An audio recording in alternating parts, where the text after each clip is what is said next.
Esse vídeo a gente fez, só rapidamente,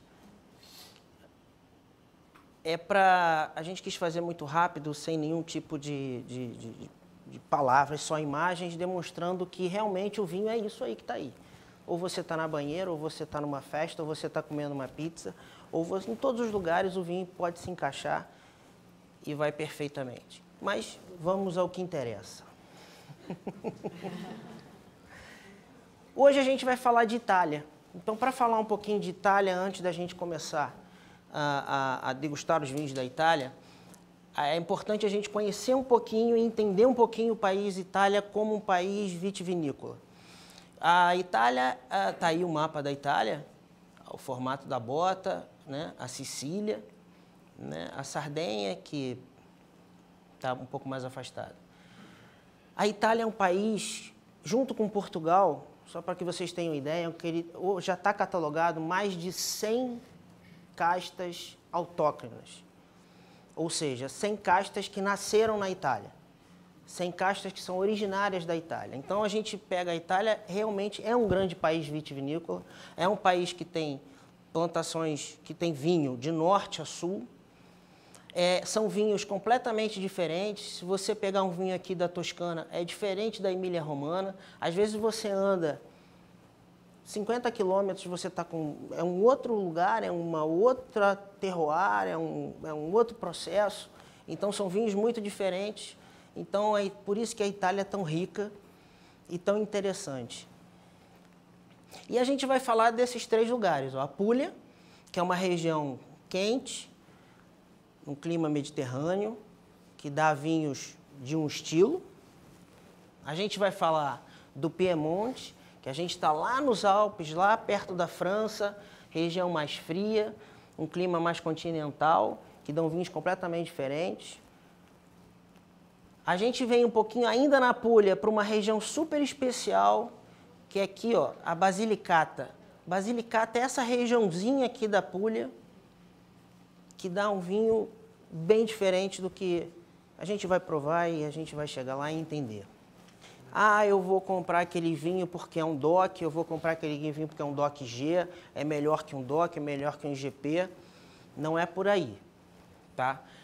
Se você perceber aqui, isso aqui é a pirâmide de indicação da Itália.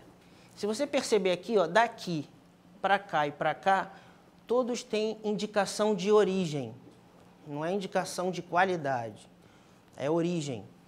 Então, quando um vinho é IGT ou IGP, ele tem uma regulamentação para ser feito mais abrangente.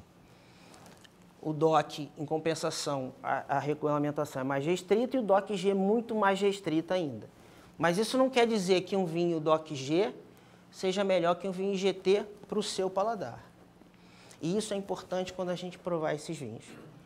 Porque, por exemplo, um vinho DOC G na Itália tem que ser com casta italiana, tem que ser da determinada região.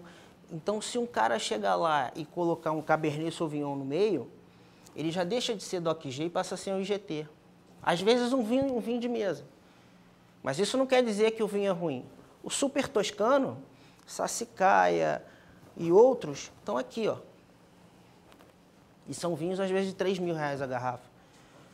Né? Só para que vocês tenham uma noção. Agora, os super toscanos estão começando a ter uma regulamentação própria, mas nunca vão ser isso aqui.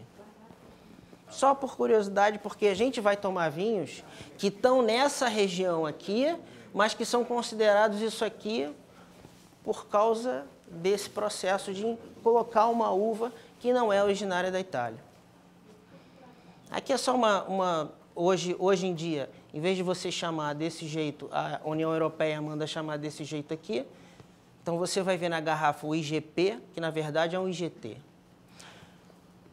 E vamos nós. Pronto, vamos chegar de papo, estamos falando demais, vamos provar. Fabiola, vamos... Pessoal, nós vamos começar com um vinho branco chamado Artefice. Até a imagem saiu ao contrário aqui, ó. Castel Del Monte, com a uva Bambino Nero. Bambino Nero.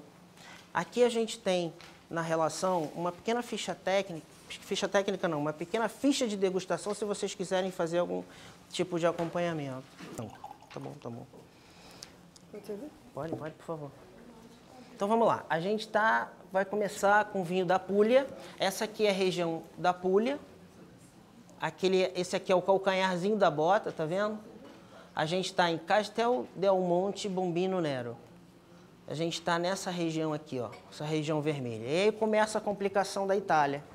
Porque se vocês perceberem, as zonas elas se cruzam, né? Então você às vezes tem um vinho de uma região cruzando com outra, às vezes é uma DO e no mesmo lugar sai uma outra DO diferente. Opa! Mas a gente está nessa região aqui da Puglia. E por que o Castel del Monte é importante? Ela fica aqui, ó, na região de Andria. Então, a gente está falando bem dessa regiãozinha aqui, que é uma DO. Se vocês virem aí, tem uma ficha... Eu vou mostrar aqui a ficha técnica para vocês. Vocês vão ver que essa é uma região DO, ou seja, de denominação de origem, mas o vinho é IGP. Por quê? Porque a gente colocou Chardonnay nesse vinho. Então fez uma mistura, um cruzamento de Bombino Bianco, desculpe, com Chardonnay. Para quê? Né? Com isso, a gente consegue um vinho mais carnudo, um vinho mais potente. A gente está falando aí de um vinho branco em que determinadas situações você pode harmonizar ele com coisas até um pouquinho mais pesadas. Mas nós vamos chegar lá. Essa aqui é a região, ó, Castel del Monte. Uma região de solo. Como a Puglia é uma região muito quente, né? É uma região de clima mediterrâneo. O que isso significa? Significa que você tem verões muito quentes e invernos amenos. E você tem um delta de temperatura entre dia e noite. Isso é excelente para a uva. Por quê? Porque a uva, ela para sobreviver de dia, ela usa fotossíntese. Então, fotossíntese, sol, calor, glicose, transforma em glicose. Quando você vai para a noite, para ela não perder essa glicose, se for uma noite muito quente, ela vai ter que usar essa energia que ela produziu de dia à noite para sobreviver. Só que quando você ameniza a temperatura à noite, ela não precisa, ela entra num estado de torpor e ela preserva no grão da uva tudo o que ela conseguiu fazer durante o dia. Então isso vai estar dentro da garrafa. Por isso que esse delta de temperatura é importante. Basicamente falando é isso. E aqui está, ó, a Bombino Bianco e a Chardonnay. Chardonnay é interessante, que é considerada a rainha das brancas, né? Com Chardonnay você faz uma infinidade de tipos de vinhos, inclusive espumantes, e ele entrou nesse corte para fazer aumentar o corpo dele e a imponência. Vamos lá provar.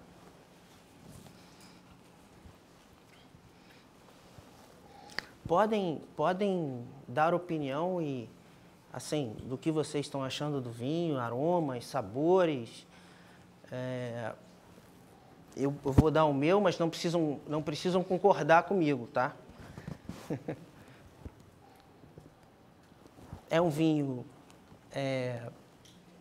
no nariz que ele traz uma certa longevidade, como é que eu vou dizer?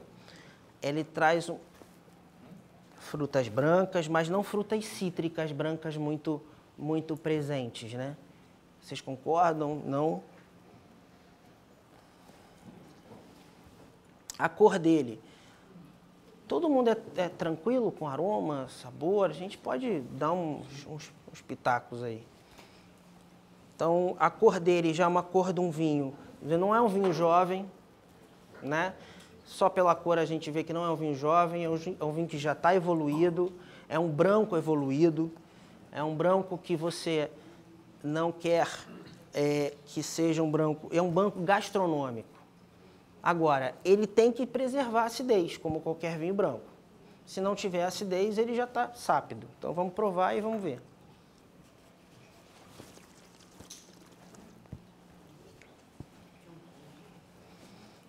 Maurício, tem predominância, você sente a predominância de alguma dessas uvas ou não?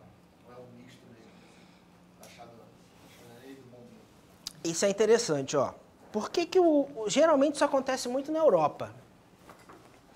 Por que que o enólogo não diz na ficha técnica o percentual de cada uva? Porque varia. Porque se ele amarra isso numa ficha técnica, por exemplo, um ano que a Chardonnay não atingiu o nível que ele quer, o nível que ele precisa, ele joga um pouquinho menos dela, joga um pouquinho mais dela. Então ele perde essa mobilidade. Então, se ele mantiver essa informação escondida, para ele é mais fácil, entendeu? Mas assim, dá para perceber em aroma o que tem mais e o que tem menos aí, né? Na minha opinião, tem menos Chardonnay. Tem bem menos Chardonnay. Agora, é interessante esse negócio de aroma, e às vezes as pessoas em várias palestras ficam me perguntando, mas eu não senti isso, mas eu não senti aquilo.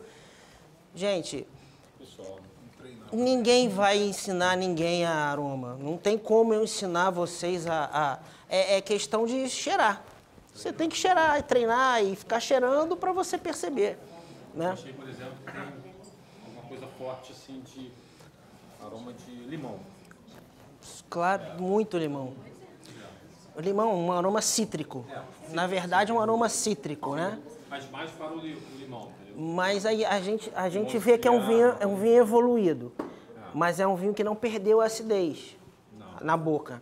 Ele continua vivo, né? Isso é a minha opinião. Ele continua vivo, ele continua com presença. É um vinho que você pode até jogar ele numa refeição um pouquinho... Não estou dizendo você jogar numa carne vermelha, nada disso. Mas uma carne branca. Você já consegue jogar esse vinho aí, esse vinho evoluído, né? A acidez predomina bem nele, né? Percebi que tem a metade para cima aí de acidez. Saliva, você saliva muito. É um vinho que tem uma boa persistência. A persistência dele não é uma persistência enorme, né? Mas é uma persistência razoável. Isso você pode discordar, pode discordar. E assim, é um vinho como evolução, para mim é um vinho muito gastronômico, é um vinho mais carnudo, entendeu? O que vocês acharam? Agora, é um vinho que é para ser tomado de imediato, não é um vinho para você esperar, nem nada disso. E falar de harmonização, depois a gente pode ir dando uns toques, umas ideias, mas a harmonização é um assunto mais complicado. Mas se quiser, a gente vai conversando, vai dando mais dicas também. O que vocês acharam do vinho?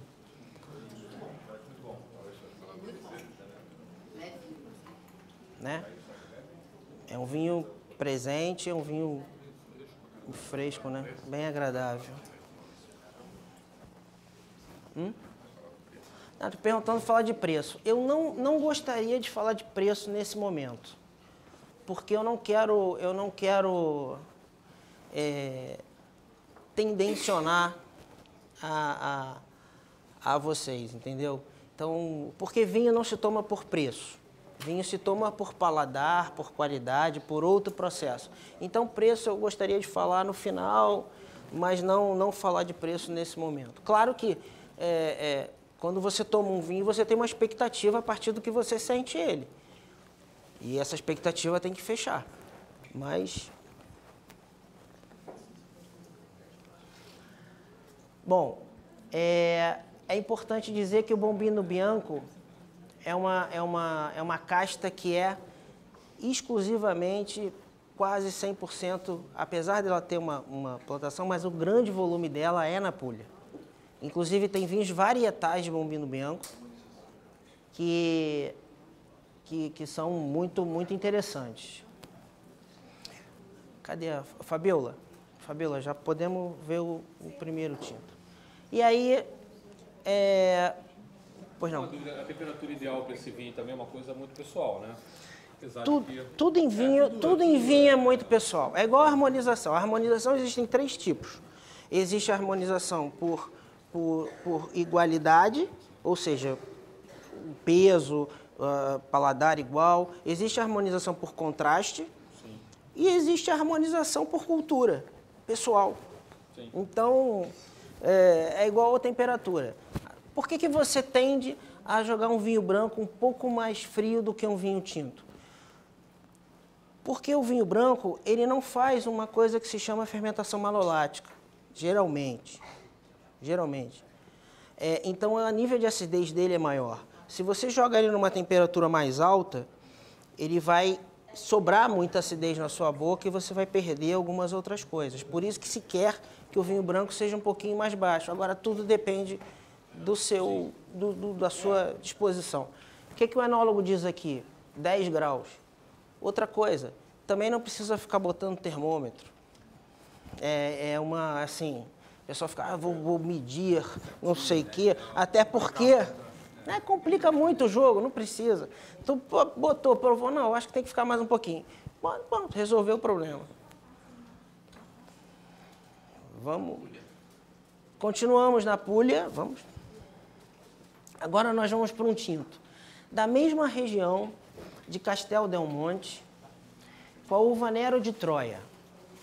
Só que além da Nero de Troia, esse vinho ele tem mais alguma coisinha nele. Né? E aí aquela história que eu falei lá na frente dos DOPs, DO6, DOCG. Por que esse cara não é um DOC ou um DOCG? Porque nele entrou Cabernet Sauvignon. Entendeu? Por quê? Porque o enólogo achou que seria prudente colocar Cabernet Sauvignon para fazer o blend que ele precisa.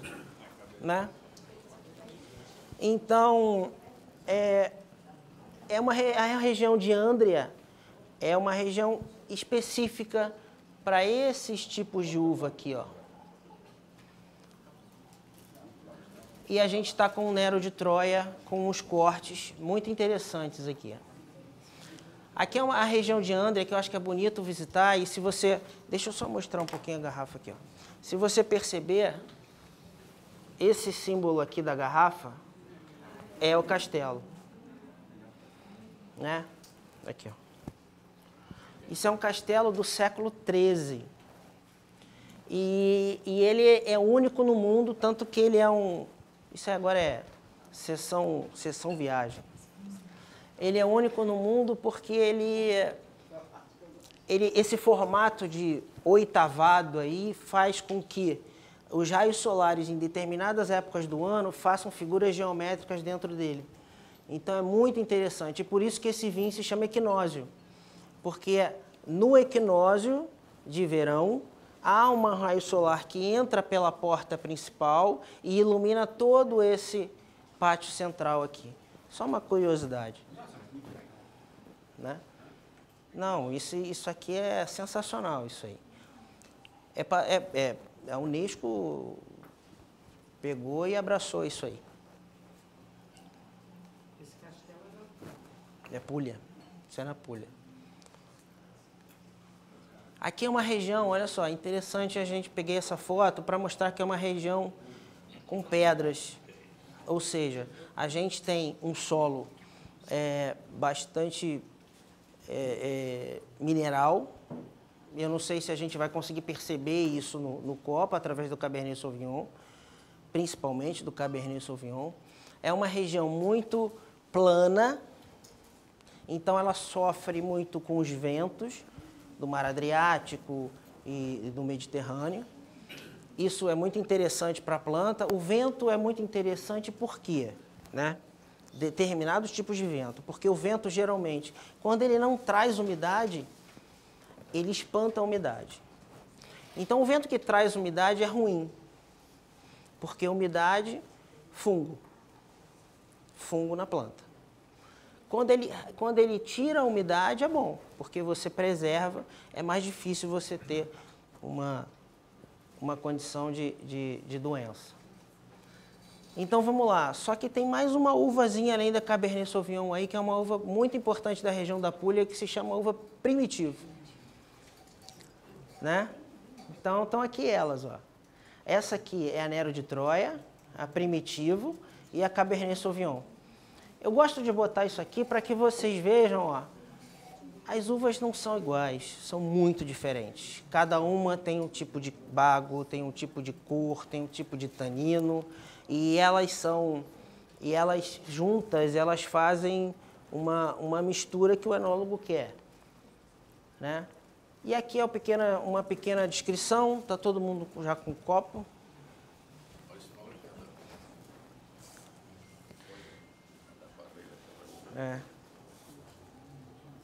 Vamos lá. A gente tem que entender que aqui tem Primitivo, Cabernet Sauvignon e Nero de Troia.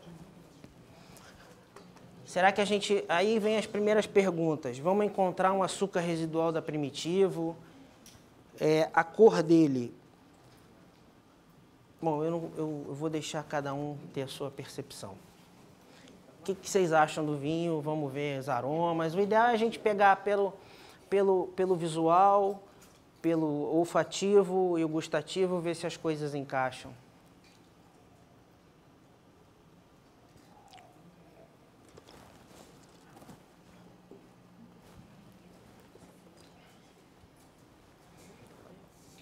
O que vocês acharam?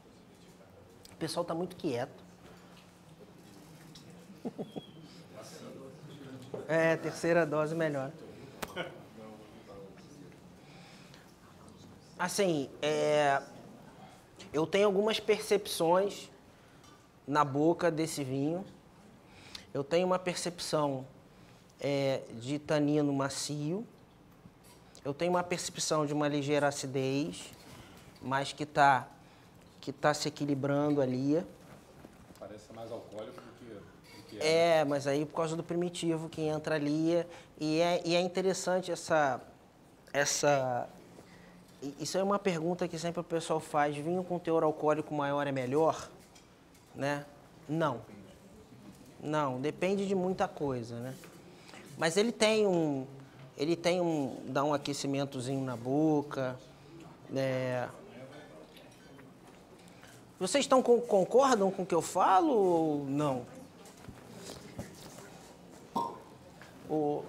Fabiola, era legal a gente botar os copinhos aqui, os baldinhos.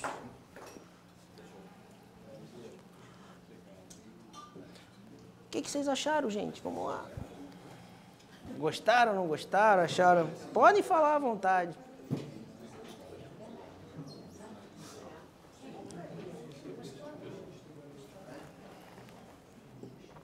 Falar de harmonização desse vinho. Esse vinho, no meu modo de entender, no meu modo de ver, ele não é um vinho de alto corpo, né?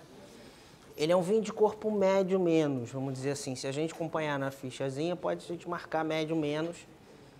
Se quiserem discordar, por favor. É interessante. Eu achei o final dele assim, muito tímido, vamos dizer assim. Corpo médio menos. Ele é... Jovem demais, eu acho. Não, ele é um vinho de 2013. Ele é um vinho que... O que o enólogo tentou com esse vinho? Ele tentou tirar a perspectiva dos vinhos da Puglia, que são aqueles vinhos com açúcar residual alto, com alguma acidez e com tanino presente, mas com açúcar residual alto. Ele tentou fazer alguma coisa mais complexa, né? Eu acho que eu esperava que, pelo fato de ter Cabernet Sauvignon, eu esperava de repente que elas se aquela pancada. Não, porque o Cabernet Sauvignon, nesse caso, é pouco. É para dar um pouquinho de corpo, né? Mas assim, é um vinho... O pessoal tá ouvindo aí atrás? Tá legal? Tá legal, né? Tá legal. Tá legal.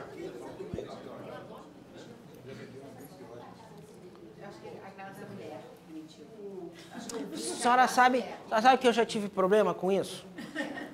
Problema grave. Porque esse negócio, que acabou isso de agradar a mulher, de vinho mais leve, que é de mulher, e vinho mais robusto de homem, é. Uma vez numa apresentação eu falei isso mesmo. Não, isso é um vinho feminino. Rapaz, quase me bateram.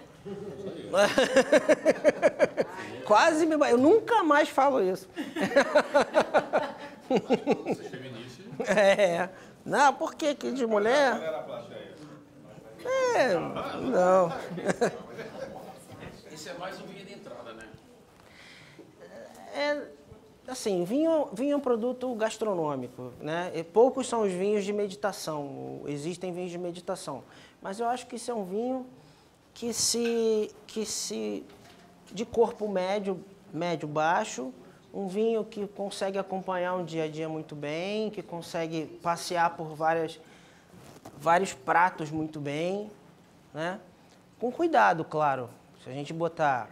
É engraçado esse negócio de harmonização, a gente tem que falar com muito cuidado, muito critério. Porque é o gosto de cada um, né? Existem regras, existem algumas diretrizes que você tem que seguir, mas realmente é o gosto de cada um, né? Se a gente botar esse vinho, talvez, com molho madeira, o vinho vai virar nada, né? Mais um camarão com catupiry. Olha só, tô falando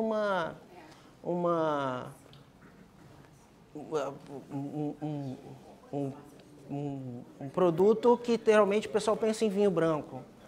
Isso aí vai muito bem, acompanha muito bem, porque ele é um vinho de corpo leve, é um vinho que tem tanino, mas ele tem uma acidez que consegue quebrar essa doçura do camarão e tudo isso aí. Entendeu? O que você acha? Pois não. Você acha que o vinho tem que se sobressair a comida ou tem que ser equivalente? Olha só.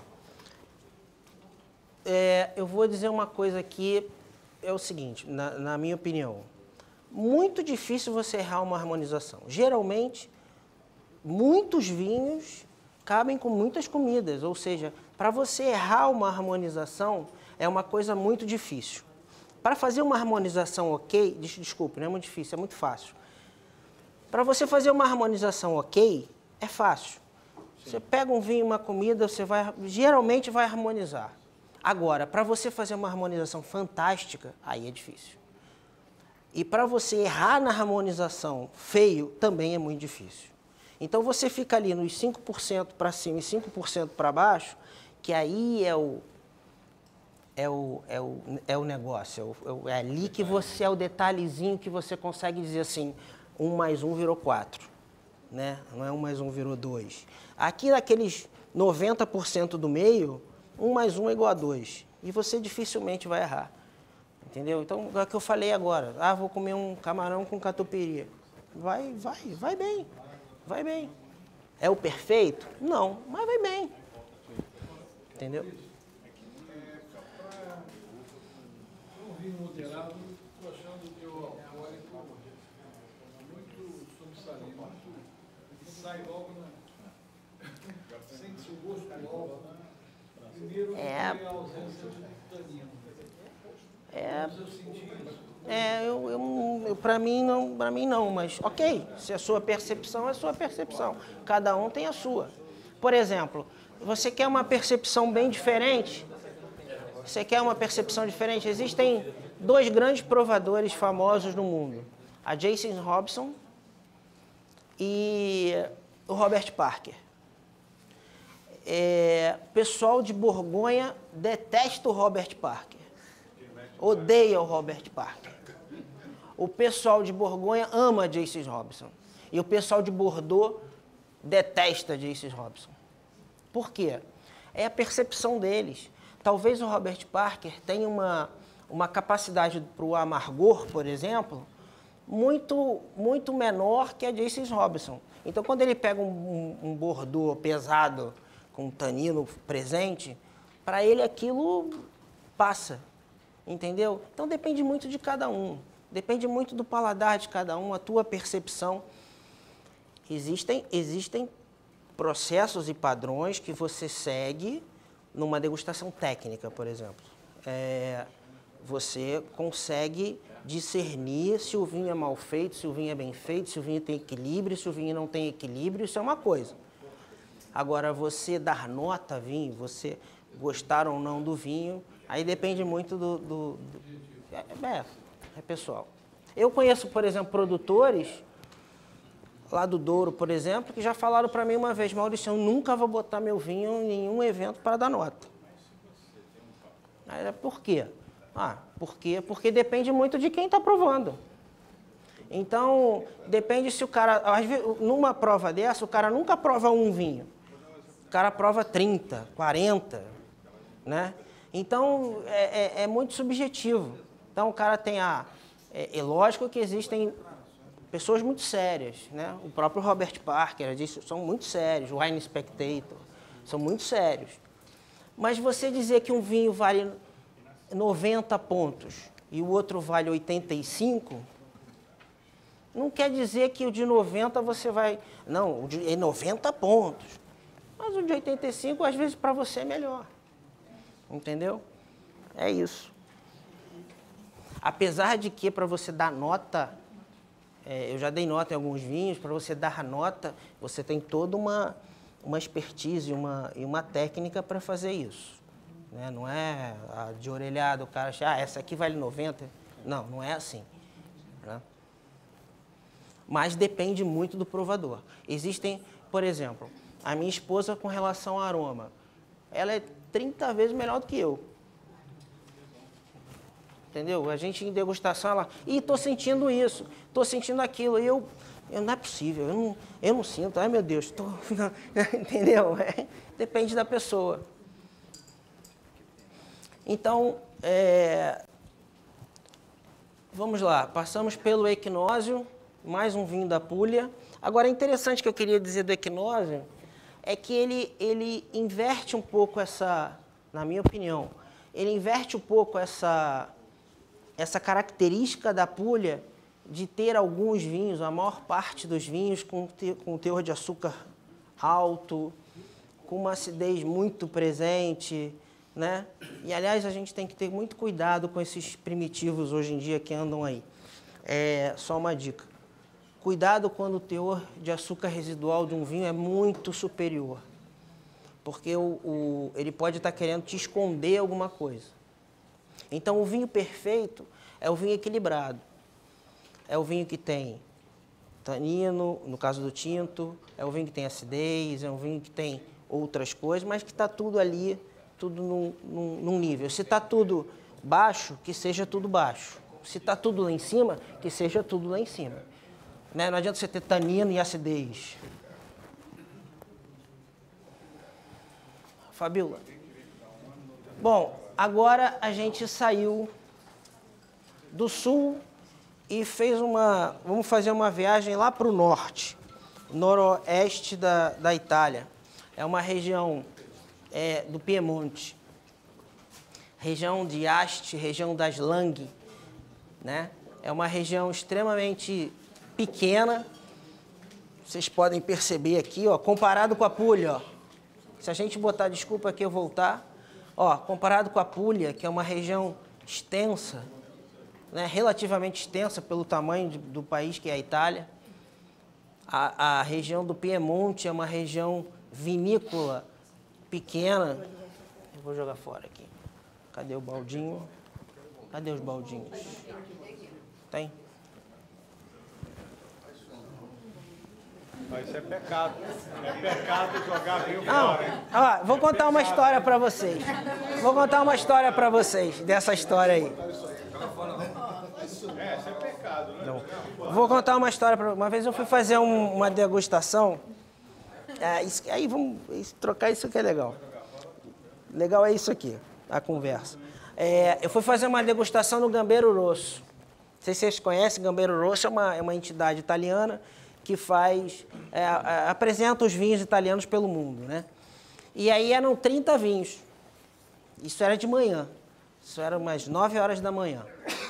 Aí eu cheguei lá, tinha assim, eram posicionados mais ou menos assim, de 2 em 2, e com no meio das pessoas um balde. Então, estava lá numerado de 1 a 30 e começou. Tinha espumante, tinha vinhos de toda a Itália. Primeiro, eu provei, cuspi. Não, antes disso, eu cheguei lá, fui falar com o cara que já estava sentado. O cara, bom dia, bom dia. Assim, fechadão, todo. Tá bom, deixa o cara. Começou, pum, eu cuspia, o cara engolia. Segundo, pum, cuspia, o cara engolia. Isso 9h30 da manhã. Eu cuspia, o cara engolia. Cara, no 15º vinho, 12º, o cara, desculpa, o cara já estava assim, e aí, cara, o que tu achou desse?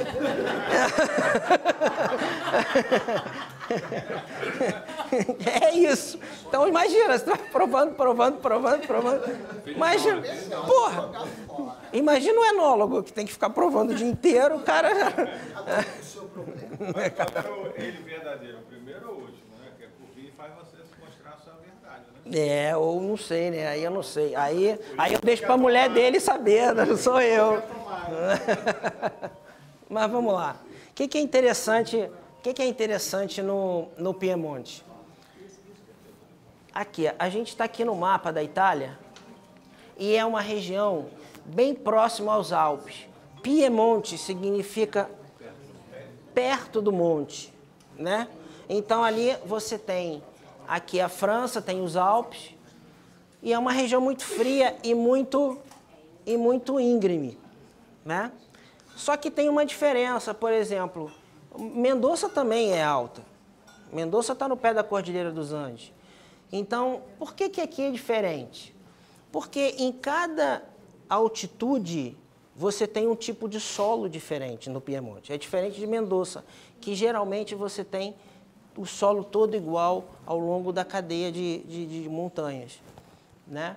Então, isso faz do Piemonte ter as suas castas, ter o seu terroir específico que dá vinhos com essa determinada característica que a gente vai ver aqui dessa uva. Existem outras uvas que fazem outros tipos de vinho. Aqui é a região do Piemonte, no inverno. Parece que as plantas estão todas mortas, na verdade elas estão hibernando, né? No inverno a planta hiberna, quando chega a temperatura de entre 7 e 10 graus positivos, a seiva para de correr e a planta entra no processo de hibernação. Não pode chegar mais baixo que menos 10, que aí vira geada, que aí a planta morre, né? Mas aí, nesse processo, a planta está hibernando. E por que isso é interessante? Porque agora o homem está conseguindo mexer um pouco com isso. Por isso que Minas tem vinho. Por isso que no Nordeste estão fazendo vinho. Porque aí é um processo que eles conseguem mexer com essa ciclo da planta. Mas aí a gente pode conversar depois, né? Sim, tem a fogueira, às vezes você tem que botar fogo, você tem que proteger, porque a temperatura quando cai muito, você tem que preservar a planta. Para você ver, ó, é diferente daquele cenário que a gente viu da Puglia, ela lembra? Que era tudo plano. Aqui não, aqui você tem uma cadeia de montanha já bloqueando o processo. Aqui, ó, e você tem pequenos montes que vão acontecendo ao longo do terroir. É interessante para vocês entenderem também que a cada 100 metros de altitude, 1 grau de temperatura reduz, temperatura média. Mais ou menos, depende da região, claro, isso não é um valor fixo. E isso para a planta é muito interessante. E aqui ó, é uma foto que eu acho sensacional, aqui dá para entender o que é o Piemonte, né? E tem outras regiões assim também. Se a gente vê aqui, ó, é o morro, um monte. Aqui nós temos livre, um nível de insolação que faz com que ali não tenha neve. Do lado de cá com neve. Se você vê um monte aqui desse lado, ó, que é do mesmo lado desse aqui, já tem neve. Provavelmente o outro lado não tem neve. Então, é importante, por isso as pessoas acham que às vezes pode ser besteira ou não, mas às vezes o lado que você tem a videira plantada dá um tipo de vinho com a mesma casta, num outro lado, dá um outro tipo de vinho, né? Então, isso acontece muito no Douro.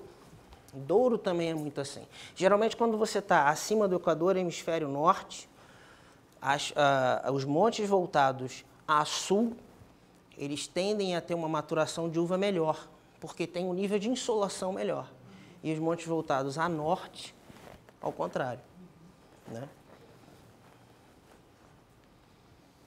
E aí está a nossa Barbera. Barbera, antes da gente provar o vinho, a Barbera quer ser frutado, a Barbera quer ter acidez, a Barbera ela é uma uva bastante interessante e esse vinho aqui é 100% Barbera, é um varietal da Barbera da região de Asti, é onde a Barbera, existem Barberas em outros lugares, mas é onde ela se dá melhor. E vamos provar. E agora vocês vão me dizer o que vocês acham do vinho.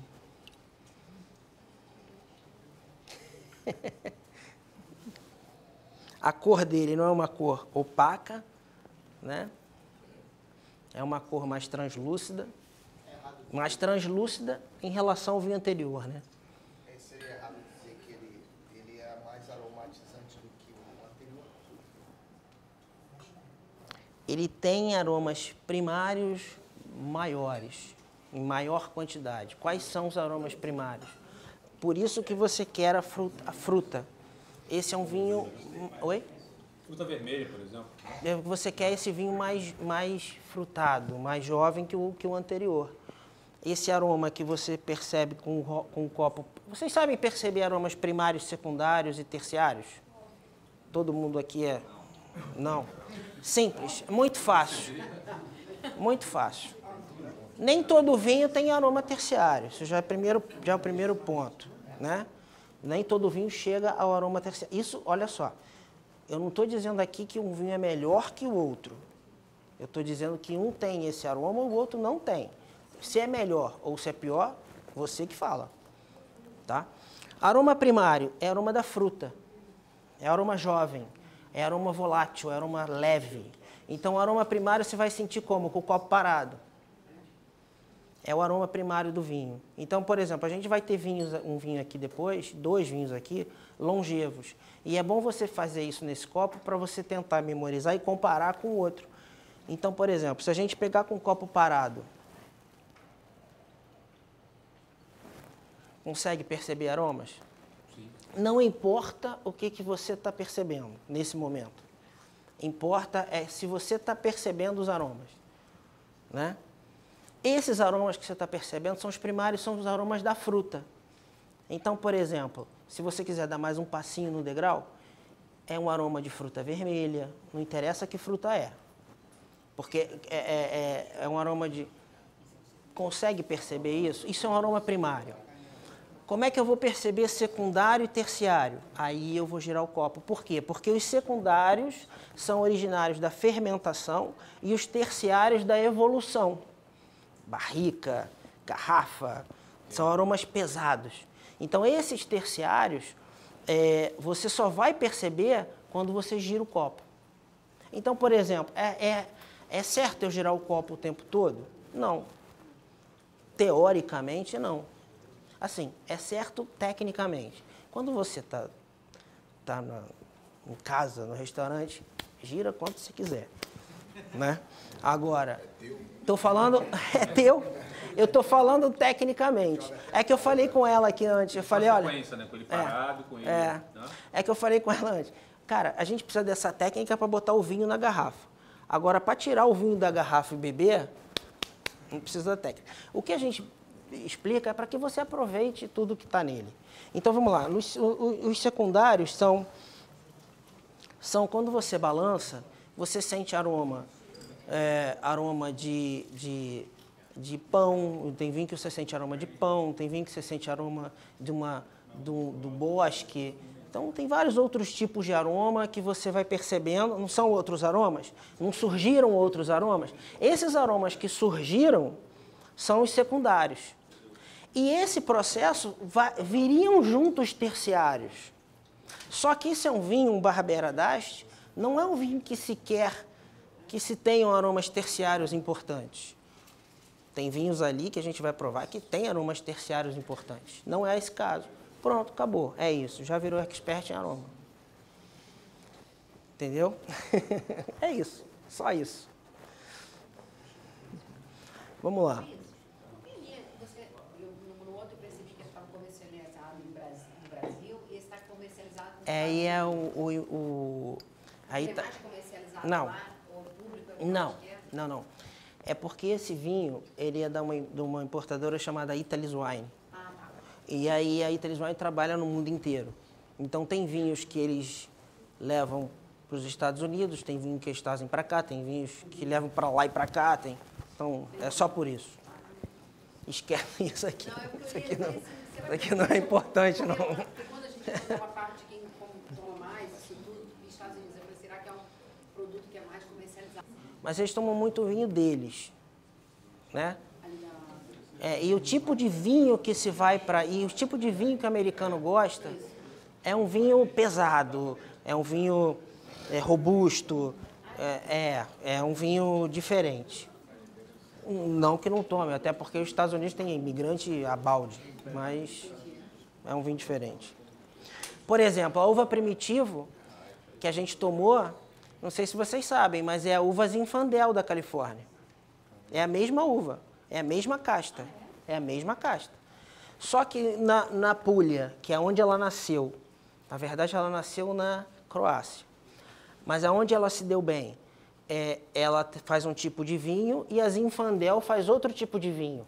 Um Chardonnay europeu é um tipo de Chardonnay, um Chardonnay americano é um outro tipo de Chardonnay. O Chardonnay americano é um Chardonnay carnudo, é um Chardonnay que tem manteiga, aquele pesado, forte.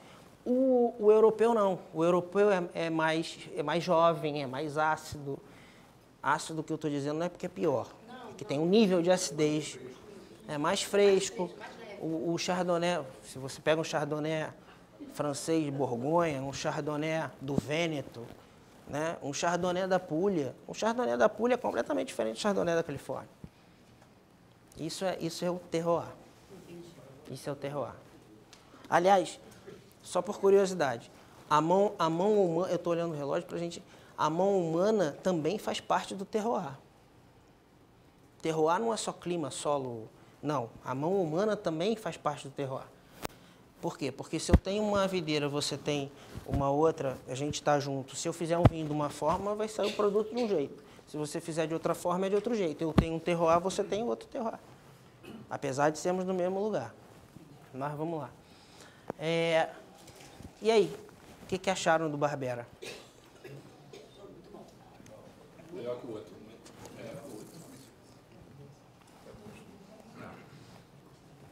Achei mais saboroso que o outro. É um vinho mais jovem, é um vinho que tem uma presença maior, tem uma vivacidade maior. Ou seja, eu não sei se ele tem mais tanino ou o tanino dele é mais presente. Porque o tanino do outro também é presente, só que é um tanino mais macio. Né? Um tanino mais assim, é o que eu percebi, tá? É a minha observação. É difícil, não consegui identificar de frutas vermelhas, né? Não consegui identificar, apesar de achar mais saboroso, não consegui identificar um aroma assim, específico assim. Olha, eu tô percebendo um morango. Então, frutas vermelhas, fora isso não... Eu tô percebendo uma ligeira... Uma erva, né? Eu já tô... Você já consegue perceber uma erva, uma evolução assim. O aroma dele é treino. Cara, ninguém vai te ensinar, é sair cheirando. Sair cheirando. Sair cheirando. Gostaram do vinho comparado com o anterior? É muito interessante a gente tentar memorizar esse vinho para os vinhos que vêm a seguir e a gente comparar ele com os vinhos que vão vir nas próximas. Fabíola, vamos lá?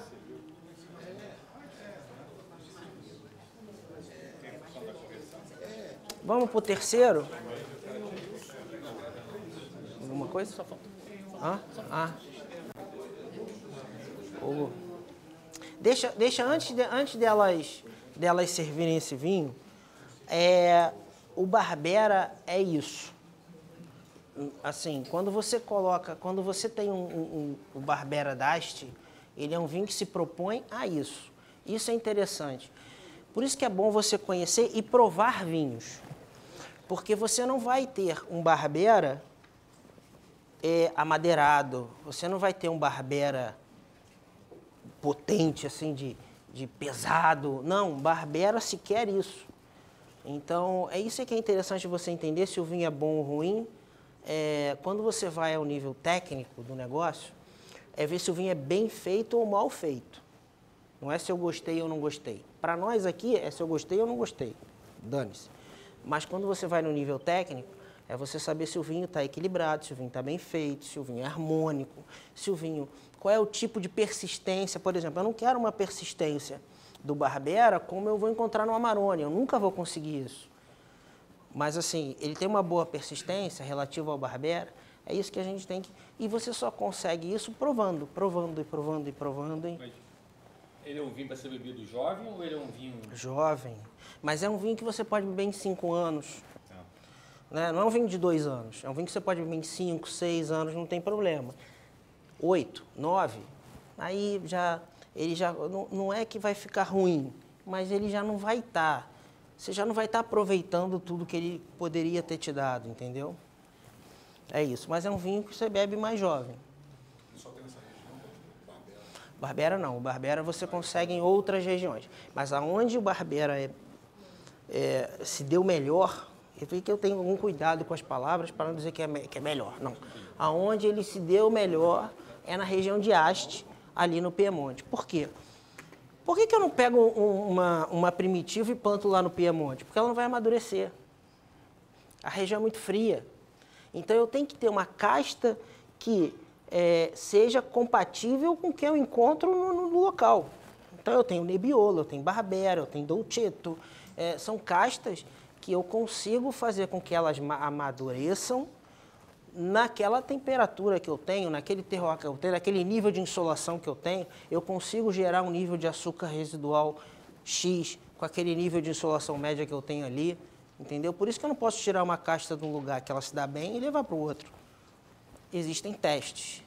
O Brasil faz muito isso. Não é garantia de sucesso? Não. Gente, agora a gente vai... Deixa eu jogar isso fora. Isso aqui tá jogando fora, né?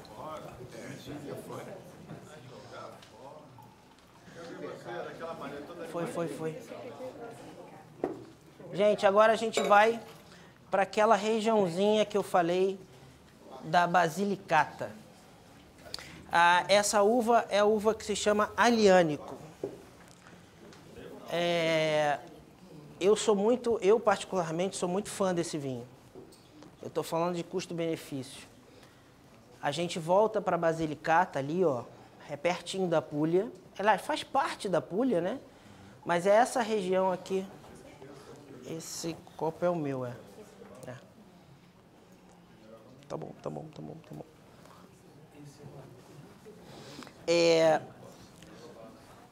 Então, gente, assim, eu sou muito fã desse vinho. Essa regiãozinha aqui, um Aglianico. Importante, isso é um Aglianico del Vulturi. Isso não é um Aglianico comum. Isso é um Aglianico da região de Vulturi, que é a região vulcânica. Vulturi é um vulcão, então ele tem umas características minerais interessantes. Então aqui, ó, essa é a região desse vinho. Você vê o solo. Aliás, interessante para que vocês saibam, solos férteis nunca dão bons vinhos, né? Então, quanto mais isso na frase não é minha, mas quanto mais a videira sofre, melhor vinho ela faz.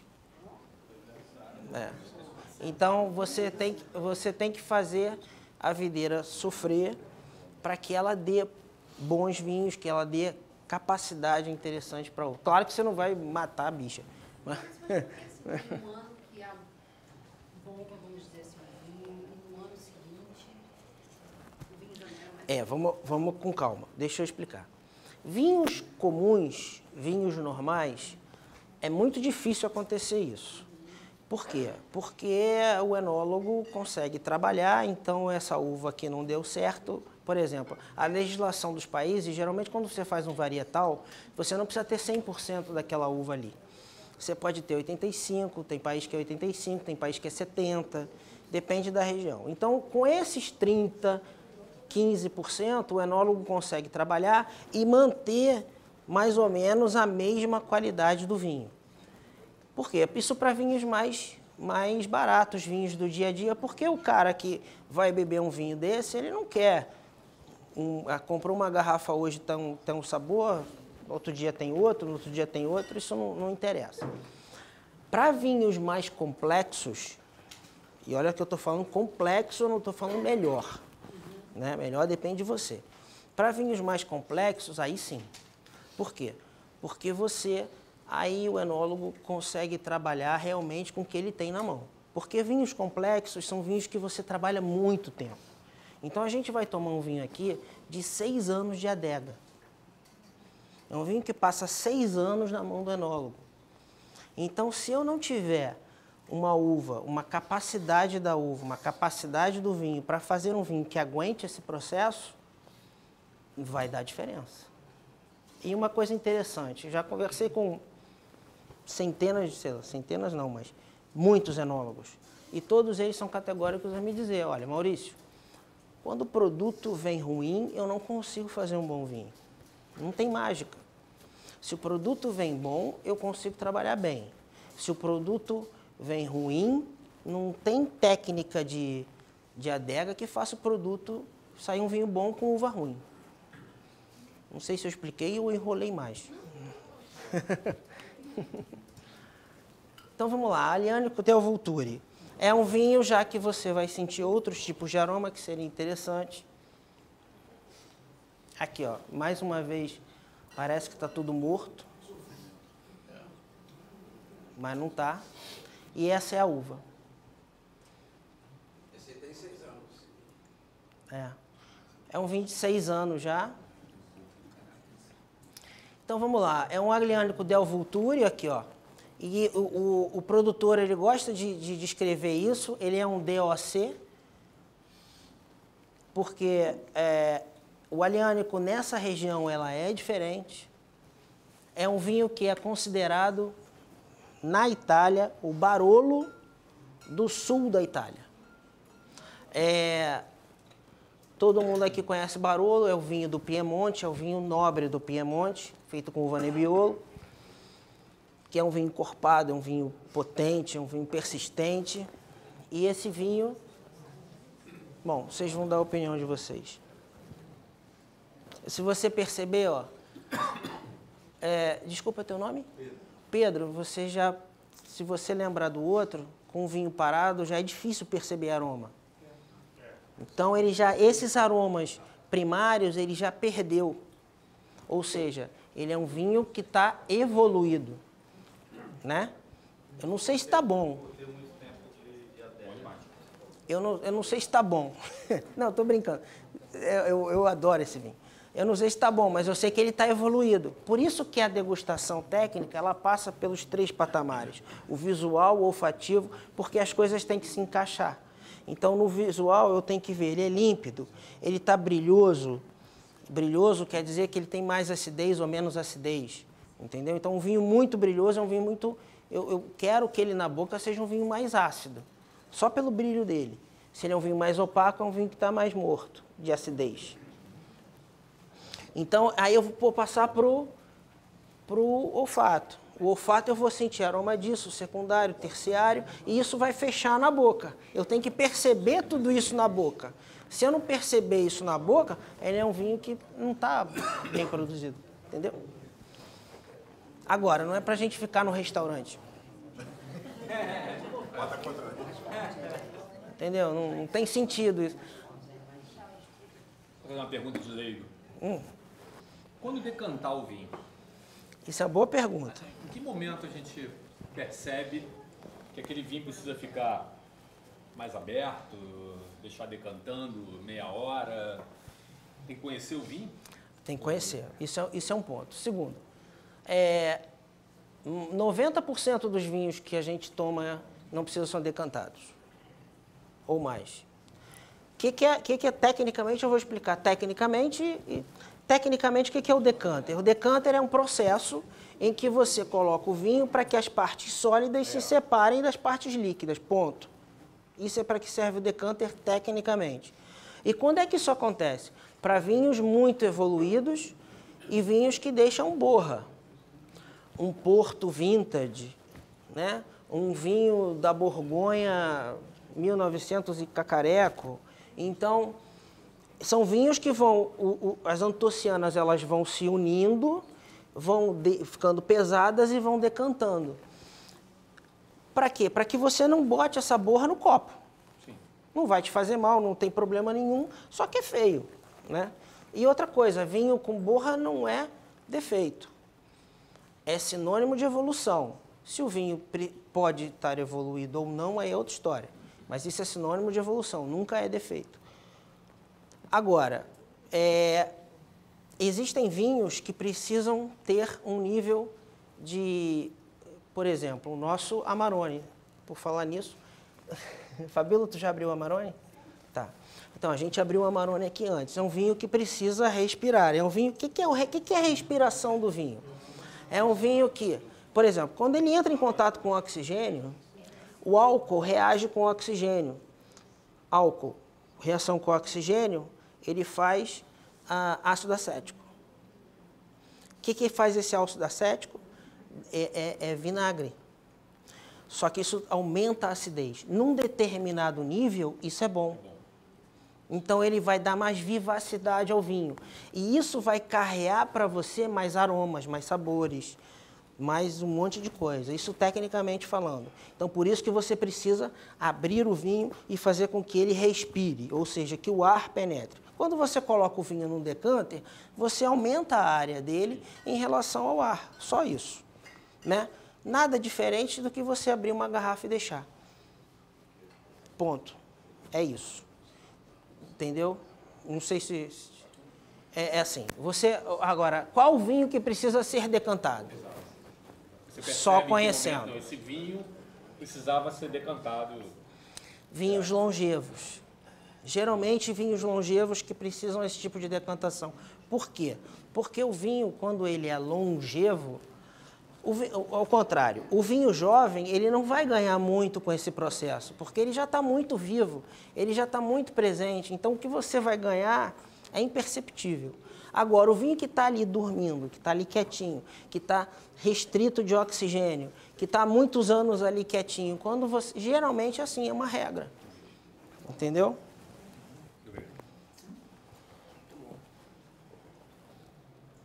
Aí, Pedro,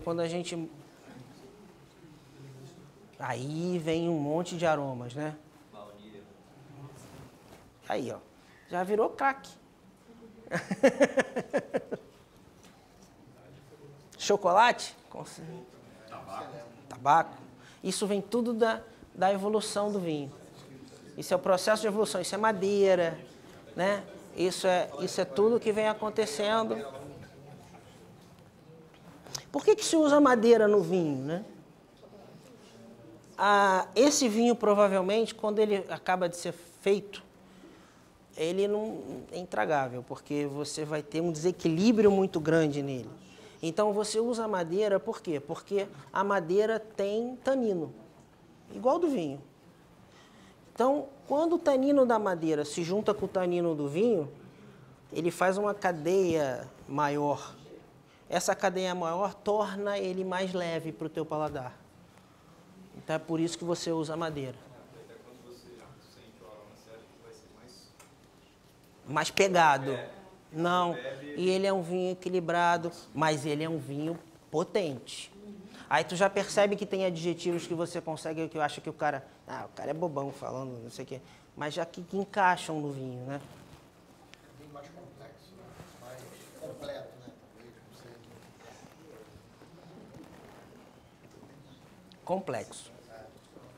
Ó, você bota na boca, você percebe, ele tem álcool, ele tem acidez, ele tem tanino, mas o tanino redondo, um tanino macio, né? Um tanino agradável.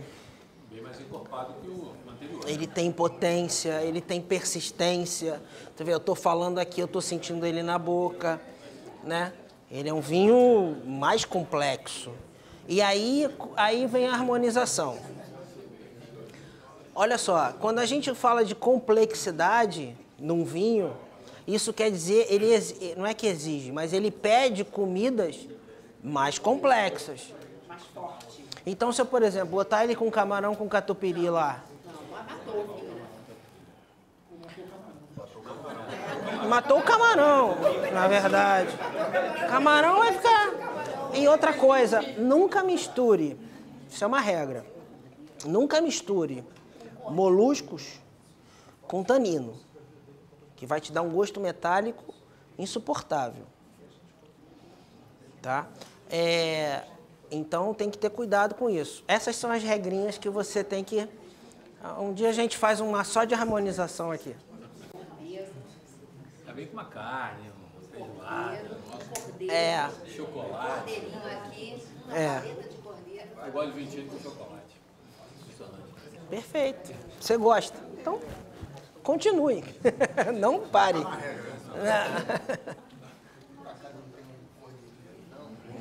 Por cordeiro não dá pra... Não tenho. Mas você vê que é um vinho carnudo, é um vinho potente, é um vinho... Mas que ele não te agride, ele desce bem, ele tá presente. Mas ele é um... Por isso que eu sou fã desse vinho, pra mim é um baita vinho. Um baita vinho.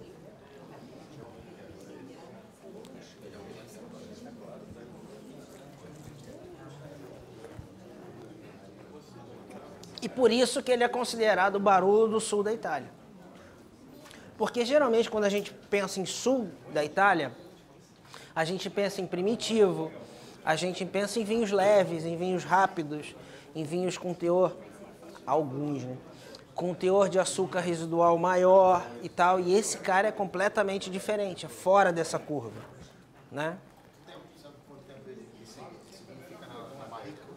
Ele fica em adega 18 meses. No mínimo 4 meses de garrafa.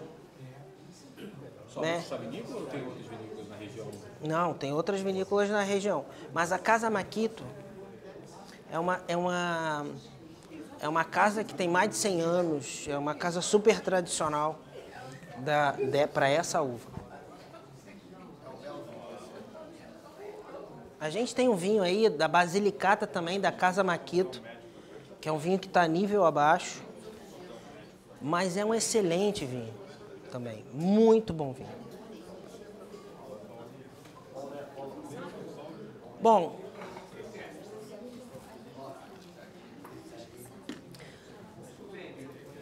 o que vocês estão achando do vinho? O que vocês acham do... né? Claro.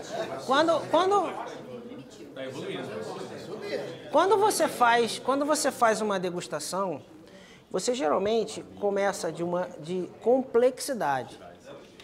Não é que o vinho primeiro é pior e o último é melhor, mas são vinhos mais complexos. Você imagina, se a gente começa com esse vinho, acabou os outros, né? Os outros acabaram. E não quer dizer que os outros sejam vinhos, maus vinhos. Não. Depende da harmonização. O vinho branco vai harmonizar com outra coisa. Enfim. É o seu paladar, é o seu gosto, é a sua maneira de perceber. Tem gente que eu conheço, por exemplo, que não toma vinho branco. Eu já conheci pessoas, eu não tomo vinho branco. Aí o que eu falei uma vez pra você? Eu falei, olha, é porque você não tomou o vinho branco certo ainda. Porque tem excelentes vinhos brancos. Por exemplo, pra mim isso é um baita vinho branco. Isso aqui é um vinho branco sensacional. Numa harmonização, numa festa, por exemplo, existe essa sequência mesmo? Precisa ser o vinho branco servido primeiro, depois, como a gente está fazendo aqui? Ou a gente pode... Existe uma lógica. Existe uma lógica. É igual falam assim, o espumante acompanha todo o processo. Não. Depende do que você servir com espumante. Então, por exemplo, quando você começa numa festa e que você começa do branco ao um almoço, você não vai começar pelo prato mais pesado. Então é o estilo de harmonização. Então, pratos pesados, vinhos pesados. Senão você perde o vinho, senão você está tomando água. Pratos leves, vinhos leves. Basicamente a regra é essa. Por isso que você começa com um branco menos complexo, ou você começa com espumante, aí você vai evoluindo, você começa com um branco um pouquinho mais de corpo, por exemplo. Isso é um baita vinho para uma refeição, esse branco. Esse é um branco de corpo, é um branco de presença, não é um branco leve, não é um Sauvignon Blanc do Chile, que tu toma igual água, que não, sabe, tem aí, mas, pô, não dá para comparar com o Sauvignon Branco, né? Ali tem pouquinho só de Chardonnay, não tem tanto de Chardonnay, não. Bom. Agora, gente, gostaram do Portale, o Aglianico, né? Um excelente vinho e tem um custo-benefício sensacional. É por isso que eu sou fã desse vinho. E é um vinho, assim, é um vinho de carta de manga de sommelier. A gente conversando com o sommelier, é um vinho que, por exemplo, você chega num restaurante, o cara, eu quero um vinho diferente, eu quero um vinho que eu não conheço, eu quero um vinho que é difícil tomar, é o Portale. Porque o Portale é um vinho que você vai apresentar para as pessoas geralmente não conhecem, se bem que a Aglianico agora é uma uva que está começando muito a entrar em voga, mas é um vinho que não conhece, é um vinho de carta na manga, é um excelente vinho. Agora, a gente volta para o Vêneto. Nós vamos lá para cima da Itália novamente. E aí a gente está falando agora... Na verdade, a brincadeira ficou séria já no Portale, né? Mas quando a gente vai no Amarone, aí... e principalmente esse Amarone aí é um Amarone Corte Bra, daqui da região do Vêneto. É um dos 3... Deixa eu jogar isso fora. Fica revoltado que eu jogo, né? Eu tenho que falar, pô, imagina. Tá bom, tá bom. São só 5 vinhos. Então, quando a gente está falando do Vêneto, existem... Eu vou botar 3, 4 categorias na Itália de vinhos fenomenais. São elas: o Amarone, o Barolo, o Brunello e os Super Toscanos. São as 4 categorias que estão...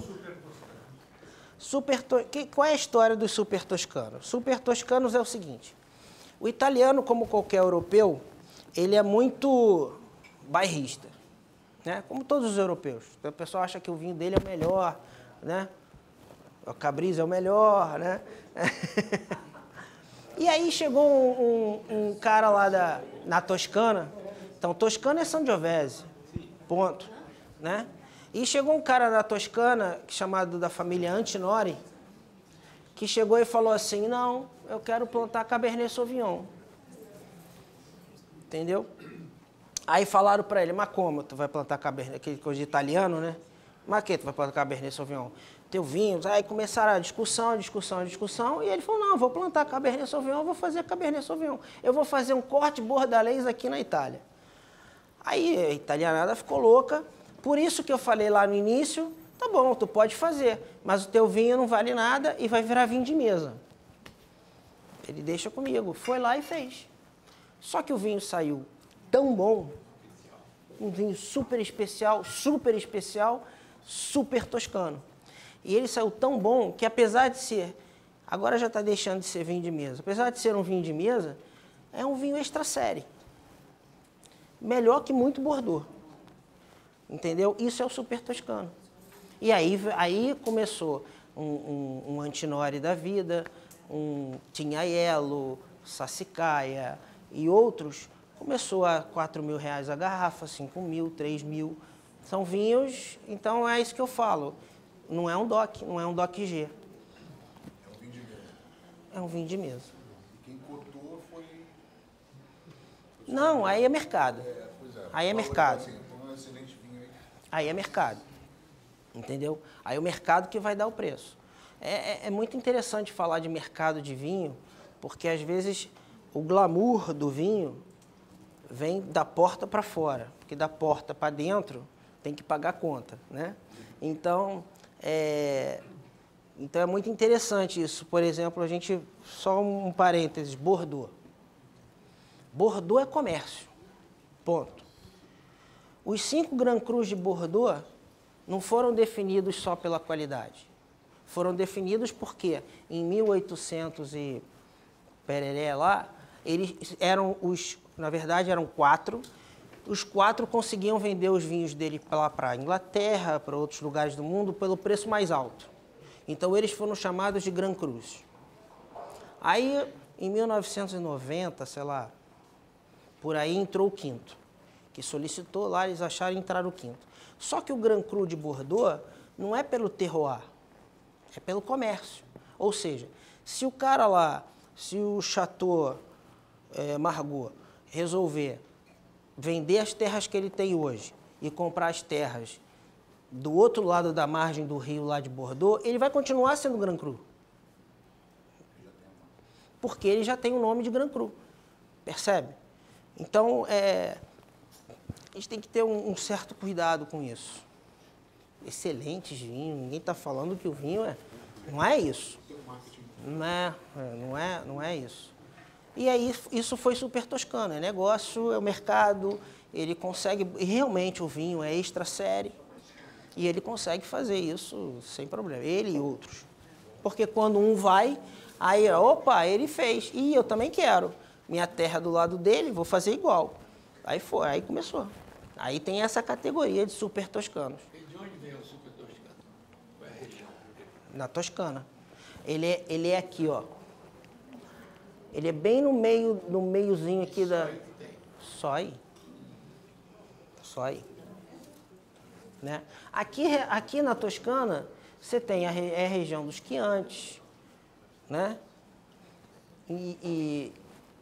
Aqui, ó. Se você pegar... Aqui tem o excelente Cabernet Sauvignon, Merlot, ou seja, o super toscano é um corte bordalês, que, aliás, o corte bordalês vai mudar. Eles já estão fazendo outros testes com outras plantas, até Touriga Nacional, portuguesa. Por quê? Por causa da alteração climática. Então, o que está acontecendo? Cada vez mais a colheita está sendo mais para frente, a uva não está amadurecendo o que tem que amadurecer, e eles já estão vendo o futuro, que provavelmente a Cabernet Sauvignon não vai chegar no nível que eles querem, a Merlot não vai chegar no nível que eles querem, e eles precisam de outras castas que vão refazer o corte bordalês. Estão usando, eu não me lembro todas, mas uma delas, a que me chamou mais a atenção foi a Touriga Nacional portuguesa, por exemplo. A França está acontecendo isso. Na região do Bordeaux está diminuindo cada vez mais a produção do Cabernet Sauvignon. Como é uma safra mais estável, vinho mais estável, está dando problema na hora da colheita, tempestades, granizos. É isso. Eles estão vindo mais para a Merlot, que antecipa a colheita. E outra coisa também, aquilo que eu falo de pagar conta. Quanto mais gente entrar no mundo do vinho, melhor. Você vai ter mais mercado, concorda? E por isso que hoje em dia os vinhos saem cada vez mais prontos da adega. Ou seja, antigamente um Hermitage que você comprava lá da França, você tinha que esperar em casa 10 anos para poder tomar. Então hoje não, por quê? E hoje os enólogos, eles querem pegar essa galera jovem que está entrando, que querem que compre o vinho, traga, abre e beba. Ok, o vinho pode melhorar, por exemplo, esse Amarone que a gente vai tomar agora, já estou cantando a bola, é 2009. É um vinho que não tem nem na Itália mais.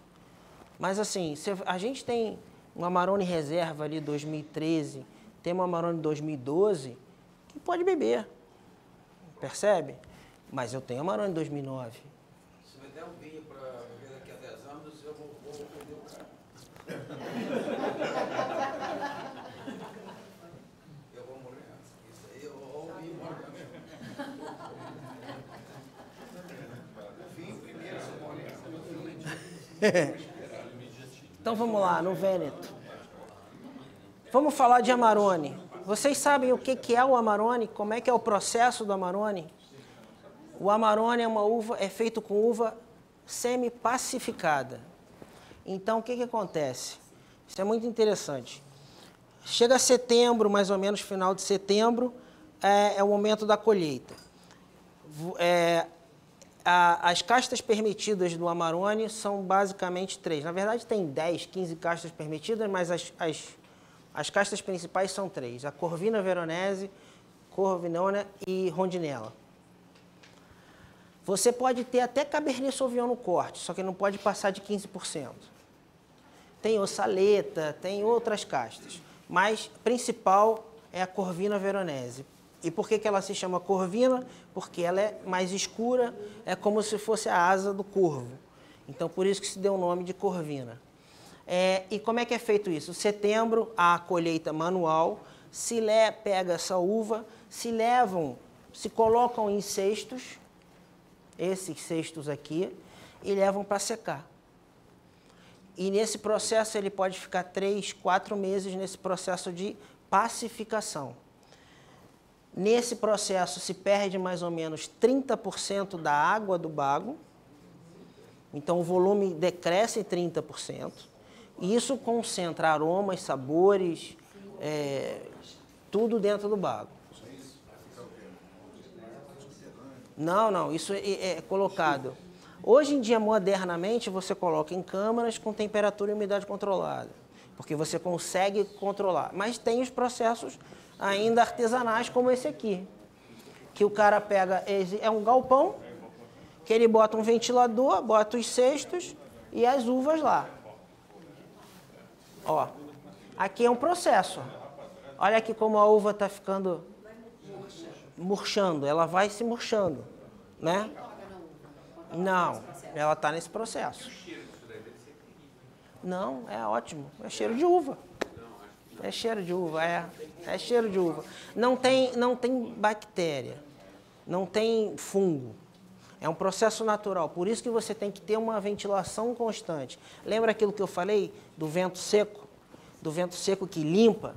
É esse vento que acontece aqui, para que você não deixe... Se você tiver um ataque fúngico aqui, um ataque bacteriológico, acabou, aí você não consegue, né? Existe um micro-organismo que é interessante, que é a Botrytis cinerea, que aí é um outro processo, que aí você ataca, mas é um processo muito específico de algumas regiões do mundo que você... esse fungo, ele ataca a uva, ele resseca a uva e faz, por exemplo, grandes vinhos. Mas isso você tem na França, na Hungria, nos Tokai. Tem na Itália também, mas é muito pouquinho. Mas isso é um outro processo. Mas é uma pacificação no pé. Não, tudo é natural. Natural. Não. Os Estados Unidos tentaram colocar esse fungo artificialmente, mas não dá o mesmo vinho. Na verdade, você precisa, tudo está encaixado. Você precisa ter uma chuva muito forte, você precisa ter uma umidade acima de 100%, ou às vezes até acima, por 3 dias antes da colheita. Você tem essa umidade de 100%, chuva, o fungo ataca. Depois que o fungo atacou, tem que ter 1 semana de chuva e 10 dias de sol. Se você não tiver tudo isso, não adianta. Combina com o que isso tudo? Então, por isso que o vinho é caro. Por isso que o vinho botrytizado é muito caro. Né? Isso tudo demora muito. Não, tem que acontecer isso.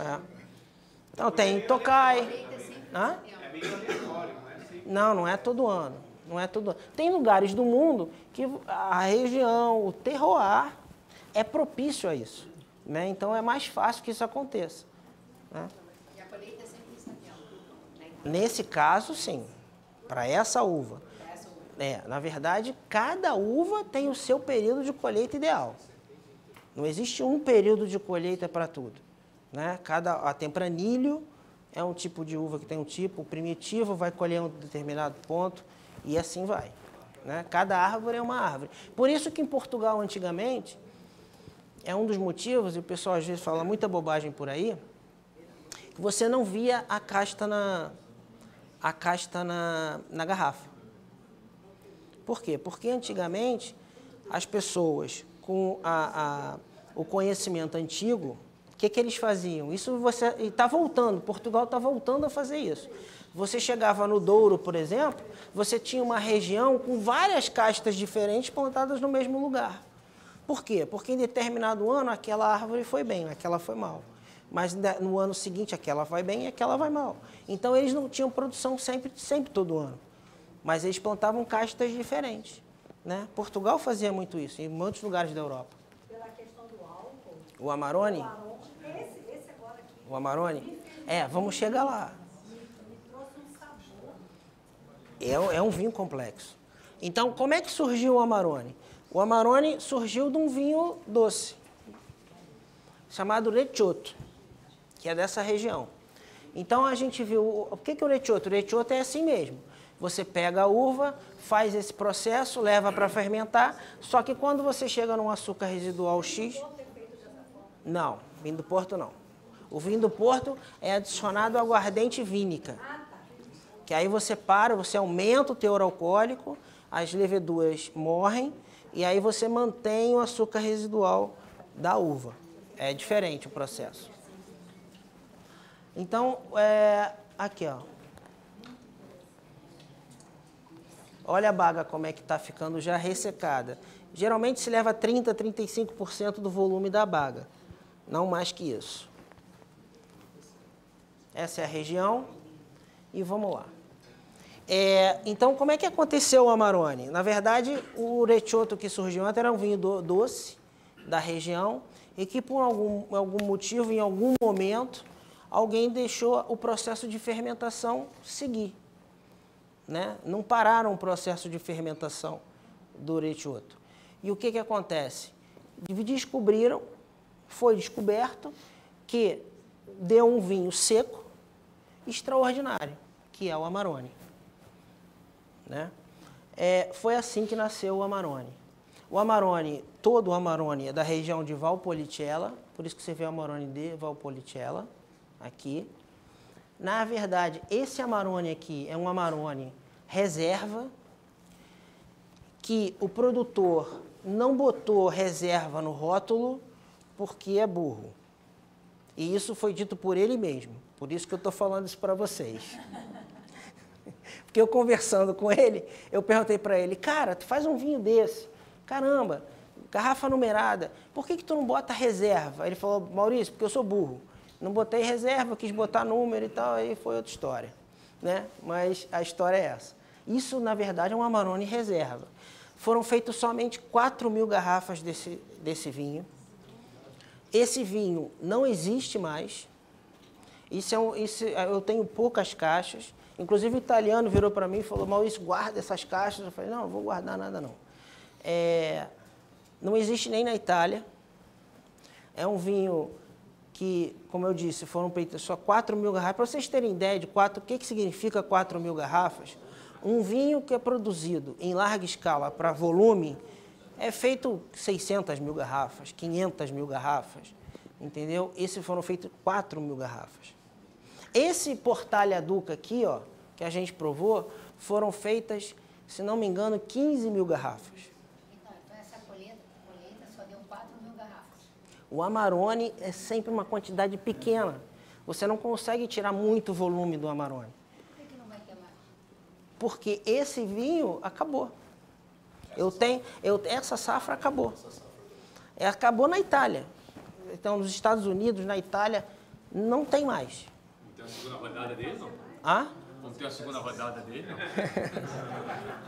Esse é um vinho extremamente complexo que eu não ganhei. Ganhei? Hã? Não.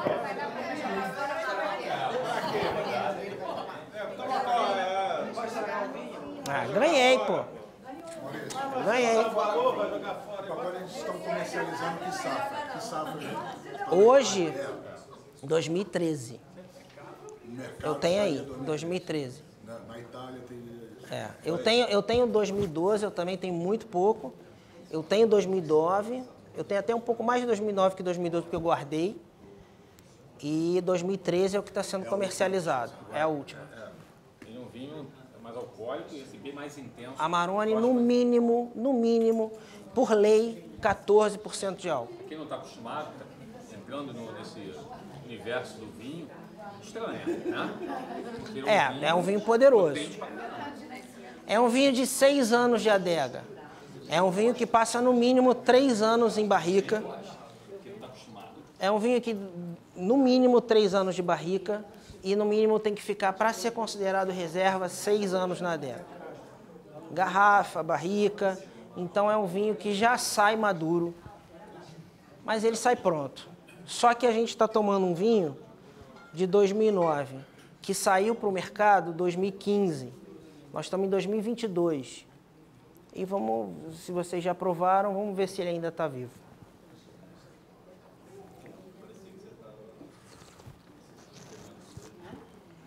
Bom demais. Alcoólico, né? É um vinho... Bom, Não tem nem palavras. Você é... Agora, percebam a cor. Se vocês puderem botar sobre uma superfície branca do papel, se ainda tem vinho no copo. Você vê que o centro dele, como é que você dá a cor do vinho? Você fala, o centro dele, quando você olha para o centro dele, é a cor dele.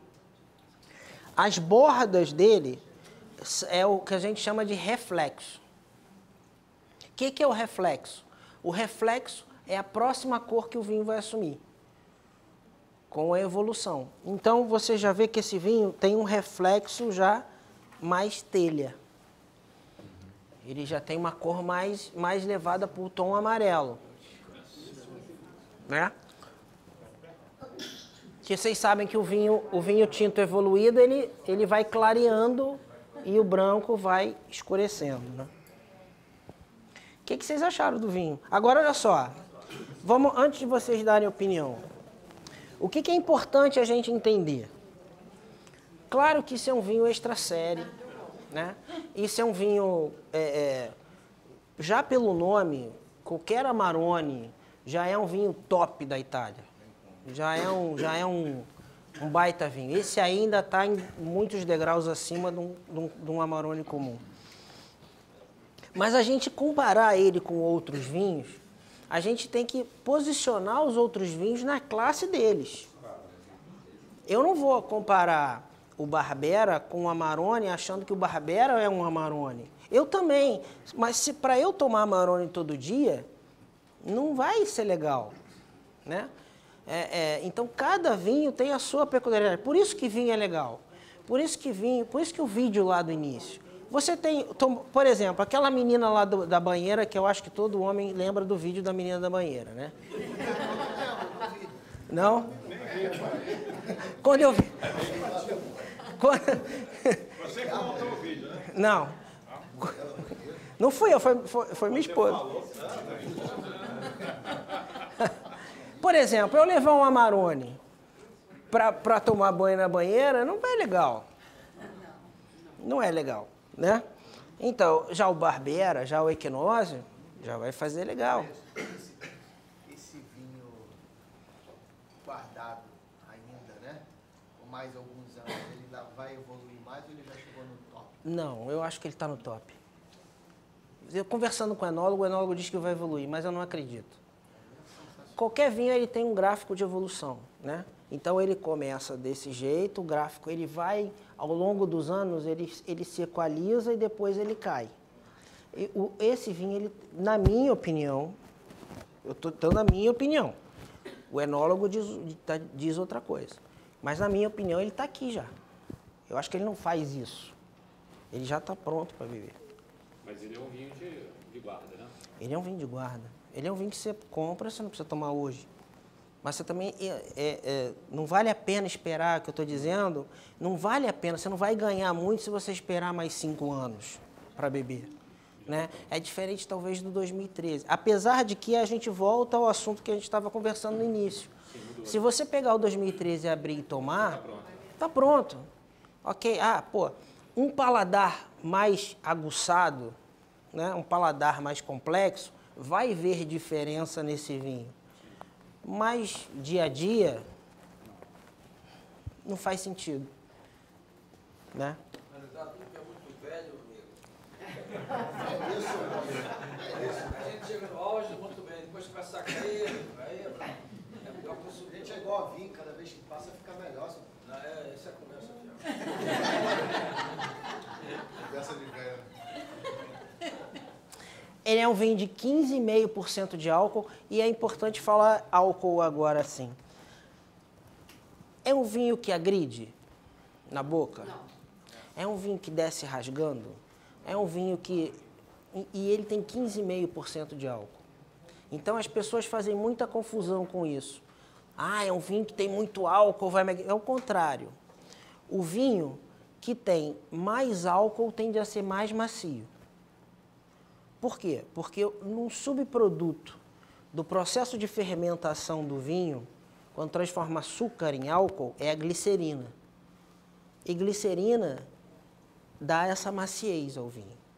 Então, quanto mais álcool, agora, ele não pode ter só álcool, né? Aí é a história do equilíbrio. Ele tem que ter um nível alcoólico maior e um nível de outros componentes adequados, que é o caso desse Amarone. Ele tem o álcool lá em cima, mas ele tem tudo lá em cima. Então está tudo equilibrado, está tudo perfeito. Ele tem uma picância que dá uma pinicada na língua do álcool. Eu achei também o tanino também um pouco mais... Ele achei, tem, mas, sim, tá perfeito, mas... ele tem tudo alto, ele tem tudo alto. Mas você vê, não é um tanino que te agride. Não. É um tanino gostoso, é um tanino redondo. É um tanino... Não é um vinho para você tomar na piscina, aquilo que eu falo. Não é um vinho para você tomar na piscina. Acho que depende da companhia, né? Também, né? Olha, Você não vai tomar isso todo, não? Pelo menos isso. ele está me acompanhando, ele está me... Só pra gente ficar feliz aqui. Olha, você consegue perceber os aromas terciários vindo? Vou falar uma coisa aqui, madeira. Madeira. O aroma não é madeira específico, mas você vê alguma coisa do carvalho. E, aliás, só por curiosidade, vocês sabem por que o carvalho é usado? Né? Já se tentaram várias outras madeiras e existem outras madeiras que se usam em vinho também. Mas por que o carvalho? Acho por causa do sabor, né? Não só isso. O carvalho é principalmente por duas condições. Porosidade, essa é a primeira condição, porque o carvalho ele permite que o oxigênio entre por entre ele e dê a evolução do vinho. Existe uma microoxigenação do vinho e que ele consiga fazer essa reação e consiga evoluir. Esse é o primeiro ponto. O segundo ponto, nos veios do carvalho ele tem um açúcar. Ele tem que gera um tanino. Então, quando você faz uma queima por dentro dele, você queima esse açúcar, e esse açúcar, o enólogo decide se você quer uma queima severa, uma queima média, uma queima leve, e aí ele vai trazer esse sabor ao vinho. Se usa o carvalho por isso. E é interessante para você saber, por exemplo, as maiores florestas de carvalho são na França. Mas tem carvalho em outros lugares, na Eslováquia, Hungria e outros lugares. Mas assim, uma árvore de carvalho para você plantar hoje e tirar ela para fazer, leva uns 80 anos. Por aí. Por isso que o carvalho é muito caro. E outra coisa, a árvore ela não é toda aproveitada para o barril. Então você tem, até o custo difere. Quando você pega, a base dele é um custo, o meio da árvore é outro custo, para cima é outro custo, porque são madeiras diferentes na mesma árvore e dão barris diferentes. O melhor barril, geralmente uma árvore de carvalho, para o melhor barril você aproveita toras de 1,5 m, no máximo. 2 metros no máximo. Quantas vezes pode usar? Para vinhos desse nível, uma vez. Mas geralmente, uma vez. Um barril hoje de carvalho francês está na faixa dos 650 euros, por aí. Por isso que o vinho tem esse preço, né? E você produz o vinho uma vez por ano só, né? Não é igual cerveja, por exemplo, que você produz todo dia. Então depois que você usa uma vez num vinho desse, você usa para outros vinhos e você geralmente usa 3 vezes, 4 vezes, aí depois você revende esse barril para destilaria. Então você tosta e faz bourbon. Destilaria e outros lugares, entendeu? Maurício, deixa eu aproveitar o seu conhecimento, porque agora está surgindo, dentro desse assunto que você está falando, não está querendo colocar, mesmo vinhos de qualidade, no carvalho, não quer colocar em barril. O que você pensa sobre isso daí? Ótimo, legal. O que é? Depende. Vinho é complexo. Vinho tem suas características. Não existe condição de você pegar um vinho desse nível e não passar por madeira. Ele vai ficar ruim para você. Então, madeira é um processo que serve para alguns vinhos. Nem todos os vinhos são feitos para ir para madeira, certo? Então, essa é uma definição do vinho, do enólogo. Se você pegar um vinho, por exemplo, um Barbera, que a gente provou aqui, e jogar 2 anos, 3 anos numa madeira, quando você tirar ele para tomar, vai ser só gosto de carvalho. Ele não vai ficar imprestável. Então, depende do produto, depende da uva, depende de como essa uva é feita. Por exemplo... Você acredita que você consiga chegar num vinho de uma qualidade complexa, vamos chamar de complexa? Sem madeira? Consegue. Consegue. Olha só, o que você chama de complexidade? Aromas terciários? Não. Não. Aromas terciários tem que ter madeira. Você tem que ter evolução em madeira para você chegar e ter um aroma de baunilha, para você ter um aroma que o francês chama de sauge-bois, que é aromas de bosque. Então, para você chegar nisso, você tem que, indiscutivelmente, passar por madeira.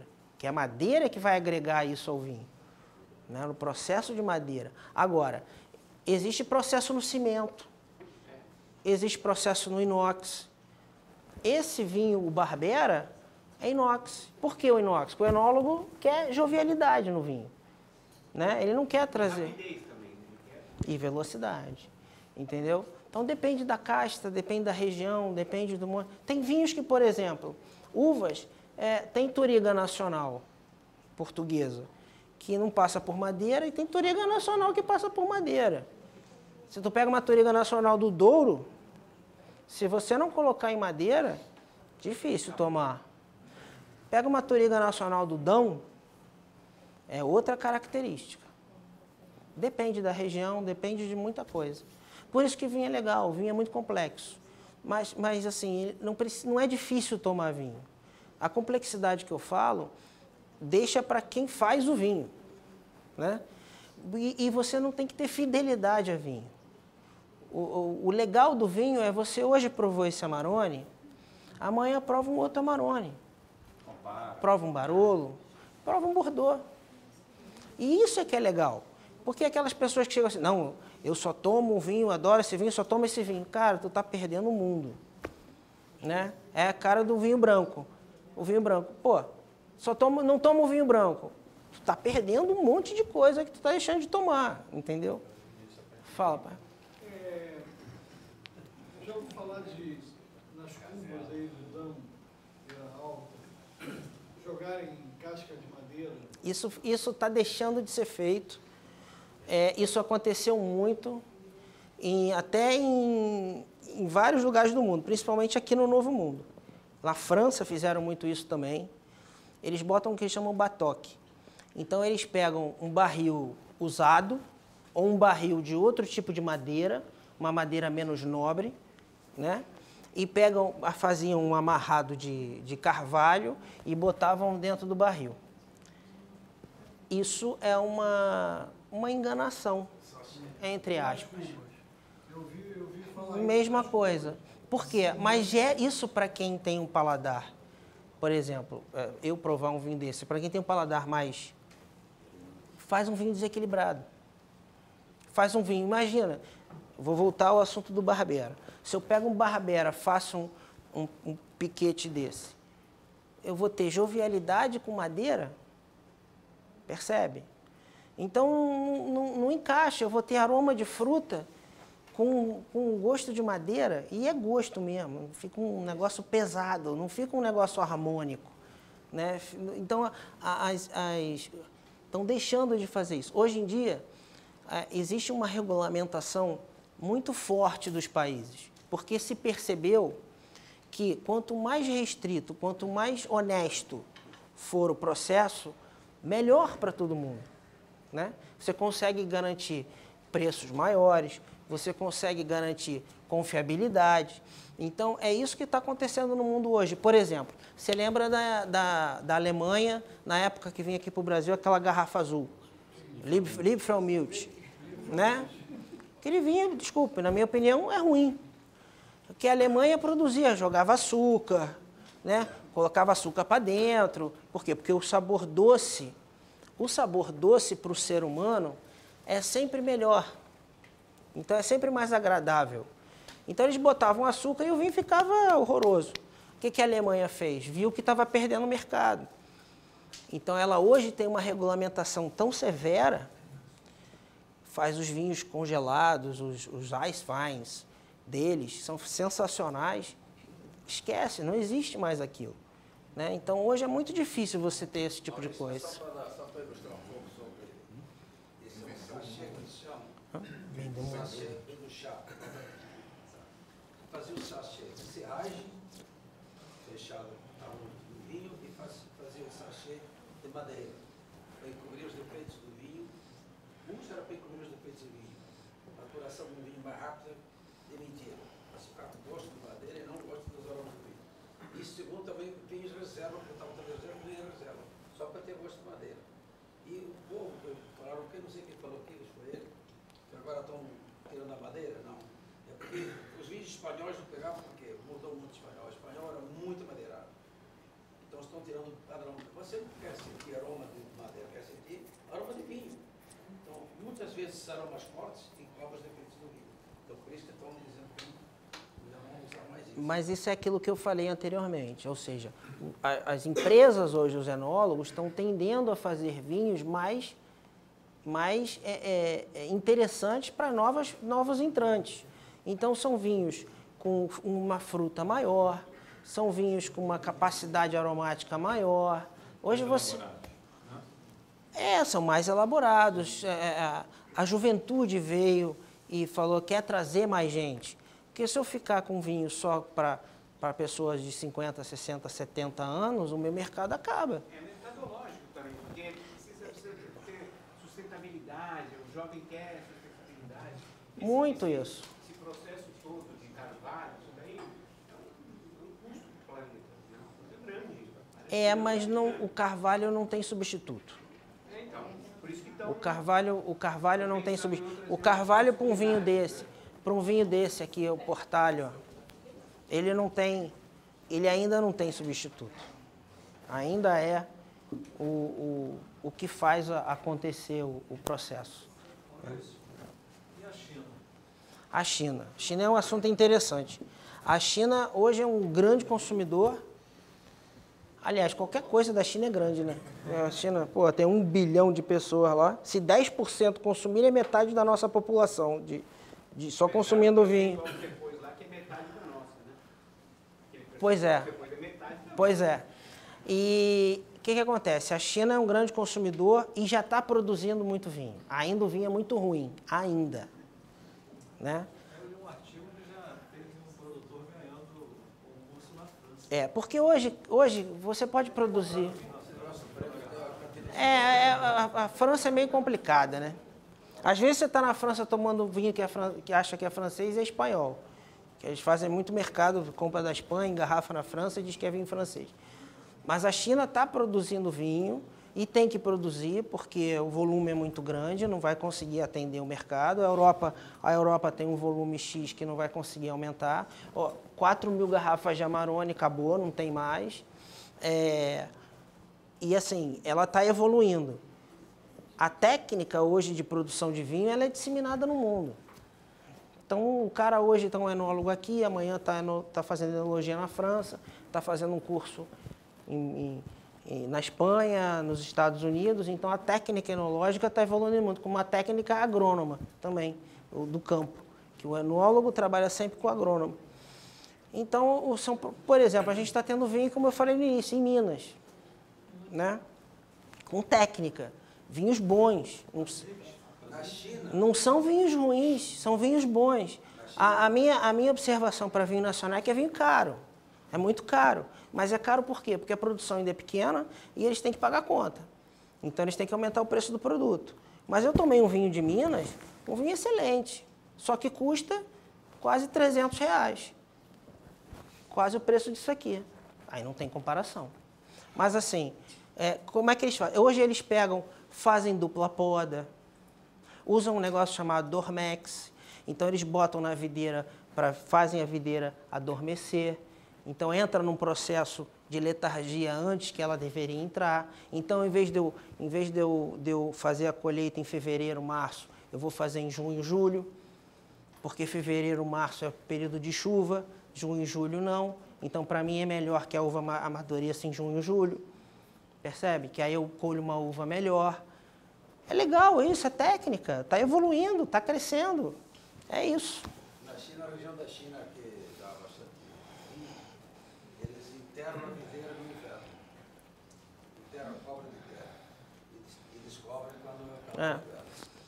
Por isso, a videira é um frio intenso. Romênia, Croácia, Moldávia. Todo lugar tem vinho legal, tem vinho bom, né?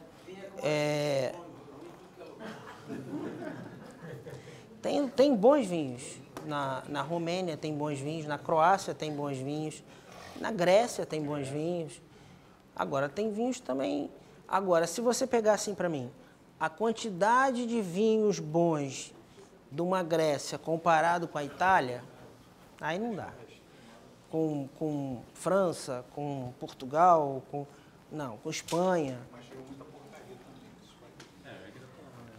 Se produz muito. Qualquer coisa que se produza muito, você tem coisa boa e coisa ruim, né? Eu gosto de brincar geralmente com o pessoal que eu converso, que é a França, por exemplo. A França é o lugar que se produz os melhores e os piores vinhos do mundo, né? Então tem vinho excelente e tem vinho que é uma porcaria, entendeu? E bota lá no rótulo, Bordeaux, entendeu? Aí o cara, Bordeaux é bom. Não, entendeu? Mas vamos lá, voltar ao nosso Amarone 2009.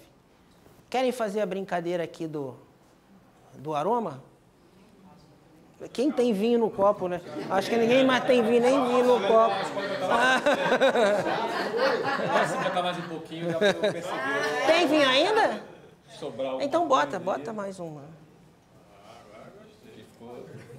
Fiquei na dúvida. Não, bota do Amarone. Agora, isso é importante saber também, o momento que o enólogo fez essa ficha técnica, né?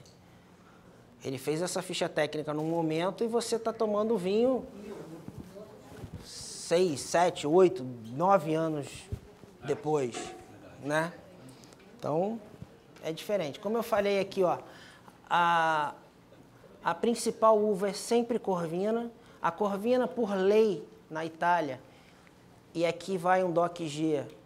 E aí tem a diferença do DOC G, que as leis ficam mais restritas à produção. Então, a Corvina ela pode variar de 40% a 80% no Amarone, né? Ela não pode ter menos de 40%, nem mais de 80%. Né? E vem as outras uvas, Corvinona e Rondinella, principalmente. Vamos estar botando mais um pouquinho de Amarone. Você falou que isso é uma ficha técnica. Isso, deixa eu explicar. Isso não é uma ficha técnica. É uma ficha técnica. Mas tem um resumo aí. Tem um resuminho. Está em português e está em italiano. Isso. Como assim? É porque ela é feita para 2 mercados. Ah, tá. O mercado da Itália e o mercado brasileiro. Só isso. Agora, o que é uma ficha técnica mesmo? Eu faço uma limpeza. O italiano está muito mais complexo, muito mais cheio. Sim. O que eu faço uma limpeza aqui? Por exemplo, vai te dar o pH numa ficha técnica, né? Vai te dar o pH do vinho, ele vai te dar o índice de doçura, ele tem tantos gramas por litro. Tem acesso a isso. Então, geralmente, o enólogo, quando ele faz a ficha técnica, ele tem que contemplar tudo isso. Só que para nós não interessa. Assim, num bate-papo, o grau de pH que a gente tem, não sei o quê, entendeu? Porque o pH do vinho ele tem que ser muito bem controlado. Aliás, isso é um assunto legal. Por que se controla o pH do vinho? Para que você não deixe que as bactérias se proliferem, né? Então, o que acontece? Quando todo mundo já viu aí que tem assim escrito atrás, contém sulfitos, né? Todo vinho tem isso. O que é o sulfito? O sulfito é no momento que o enólogo... É o único produto que você adiciona ao vinho que não tem nada a ver com vinho. Para fazer a limpeza do vinho. Quanto mais longevo o vinho menos sulfito ele tem. Então você já deve ter visto assim, pessoas que têm algum certo tipo de alergia a sulfito. Então aquela pessoa que toma assim, eu tomo vinho, não posso tomar vinho, eu tomo vinho e fico com dor de cabeça. Eu tomo vinho, eu sinto não sei o quê. Isso não é o vinho, é o sulfito. Então, o ideal que essa pessoa faça? Tome vinhos longevos, que ela vai ter menos sulfito.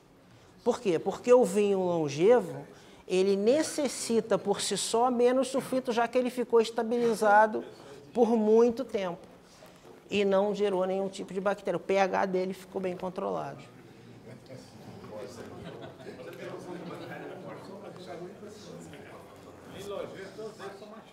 Hã?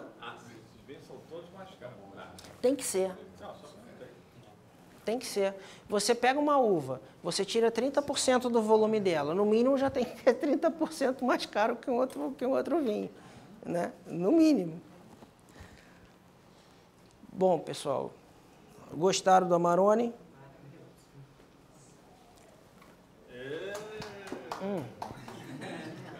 Gente, olha só. Muito obrigado pela presença de vocês. Estão aí meus contatos. Quem quiser mais informações, quem quiser bater papo, tirar dúvidas, perguntar alguma coisa, meus vinhos ou não, que não sejam meus vinhos, eu gosto muito de falar sobre vinhos de uma maneira geral.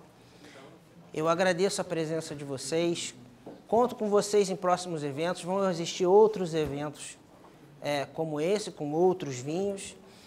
Vou sempre tentar colocar vinhos tops no final, fazer esse tipo de evolução para que vocês entendam a complexidade do vinho que está acontecendo. Muito mais do que ter esse nível, é que a gente aprenda esse nível de complexidade, vai evoluindo. Agradeço, espero que tenha sido proveitoso e estou à disposição. Muito obrigado. Valeu.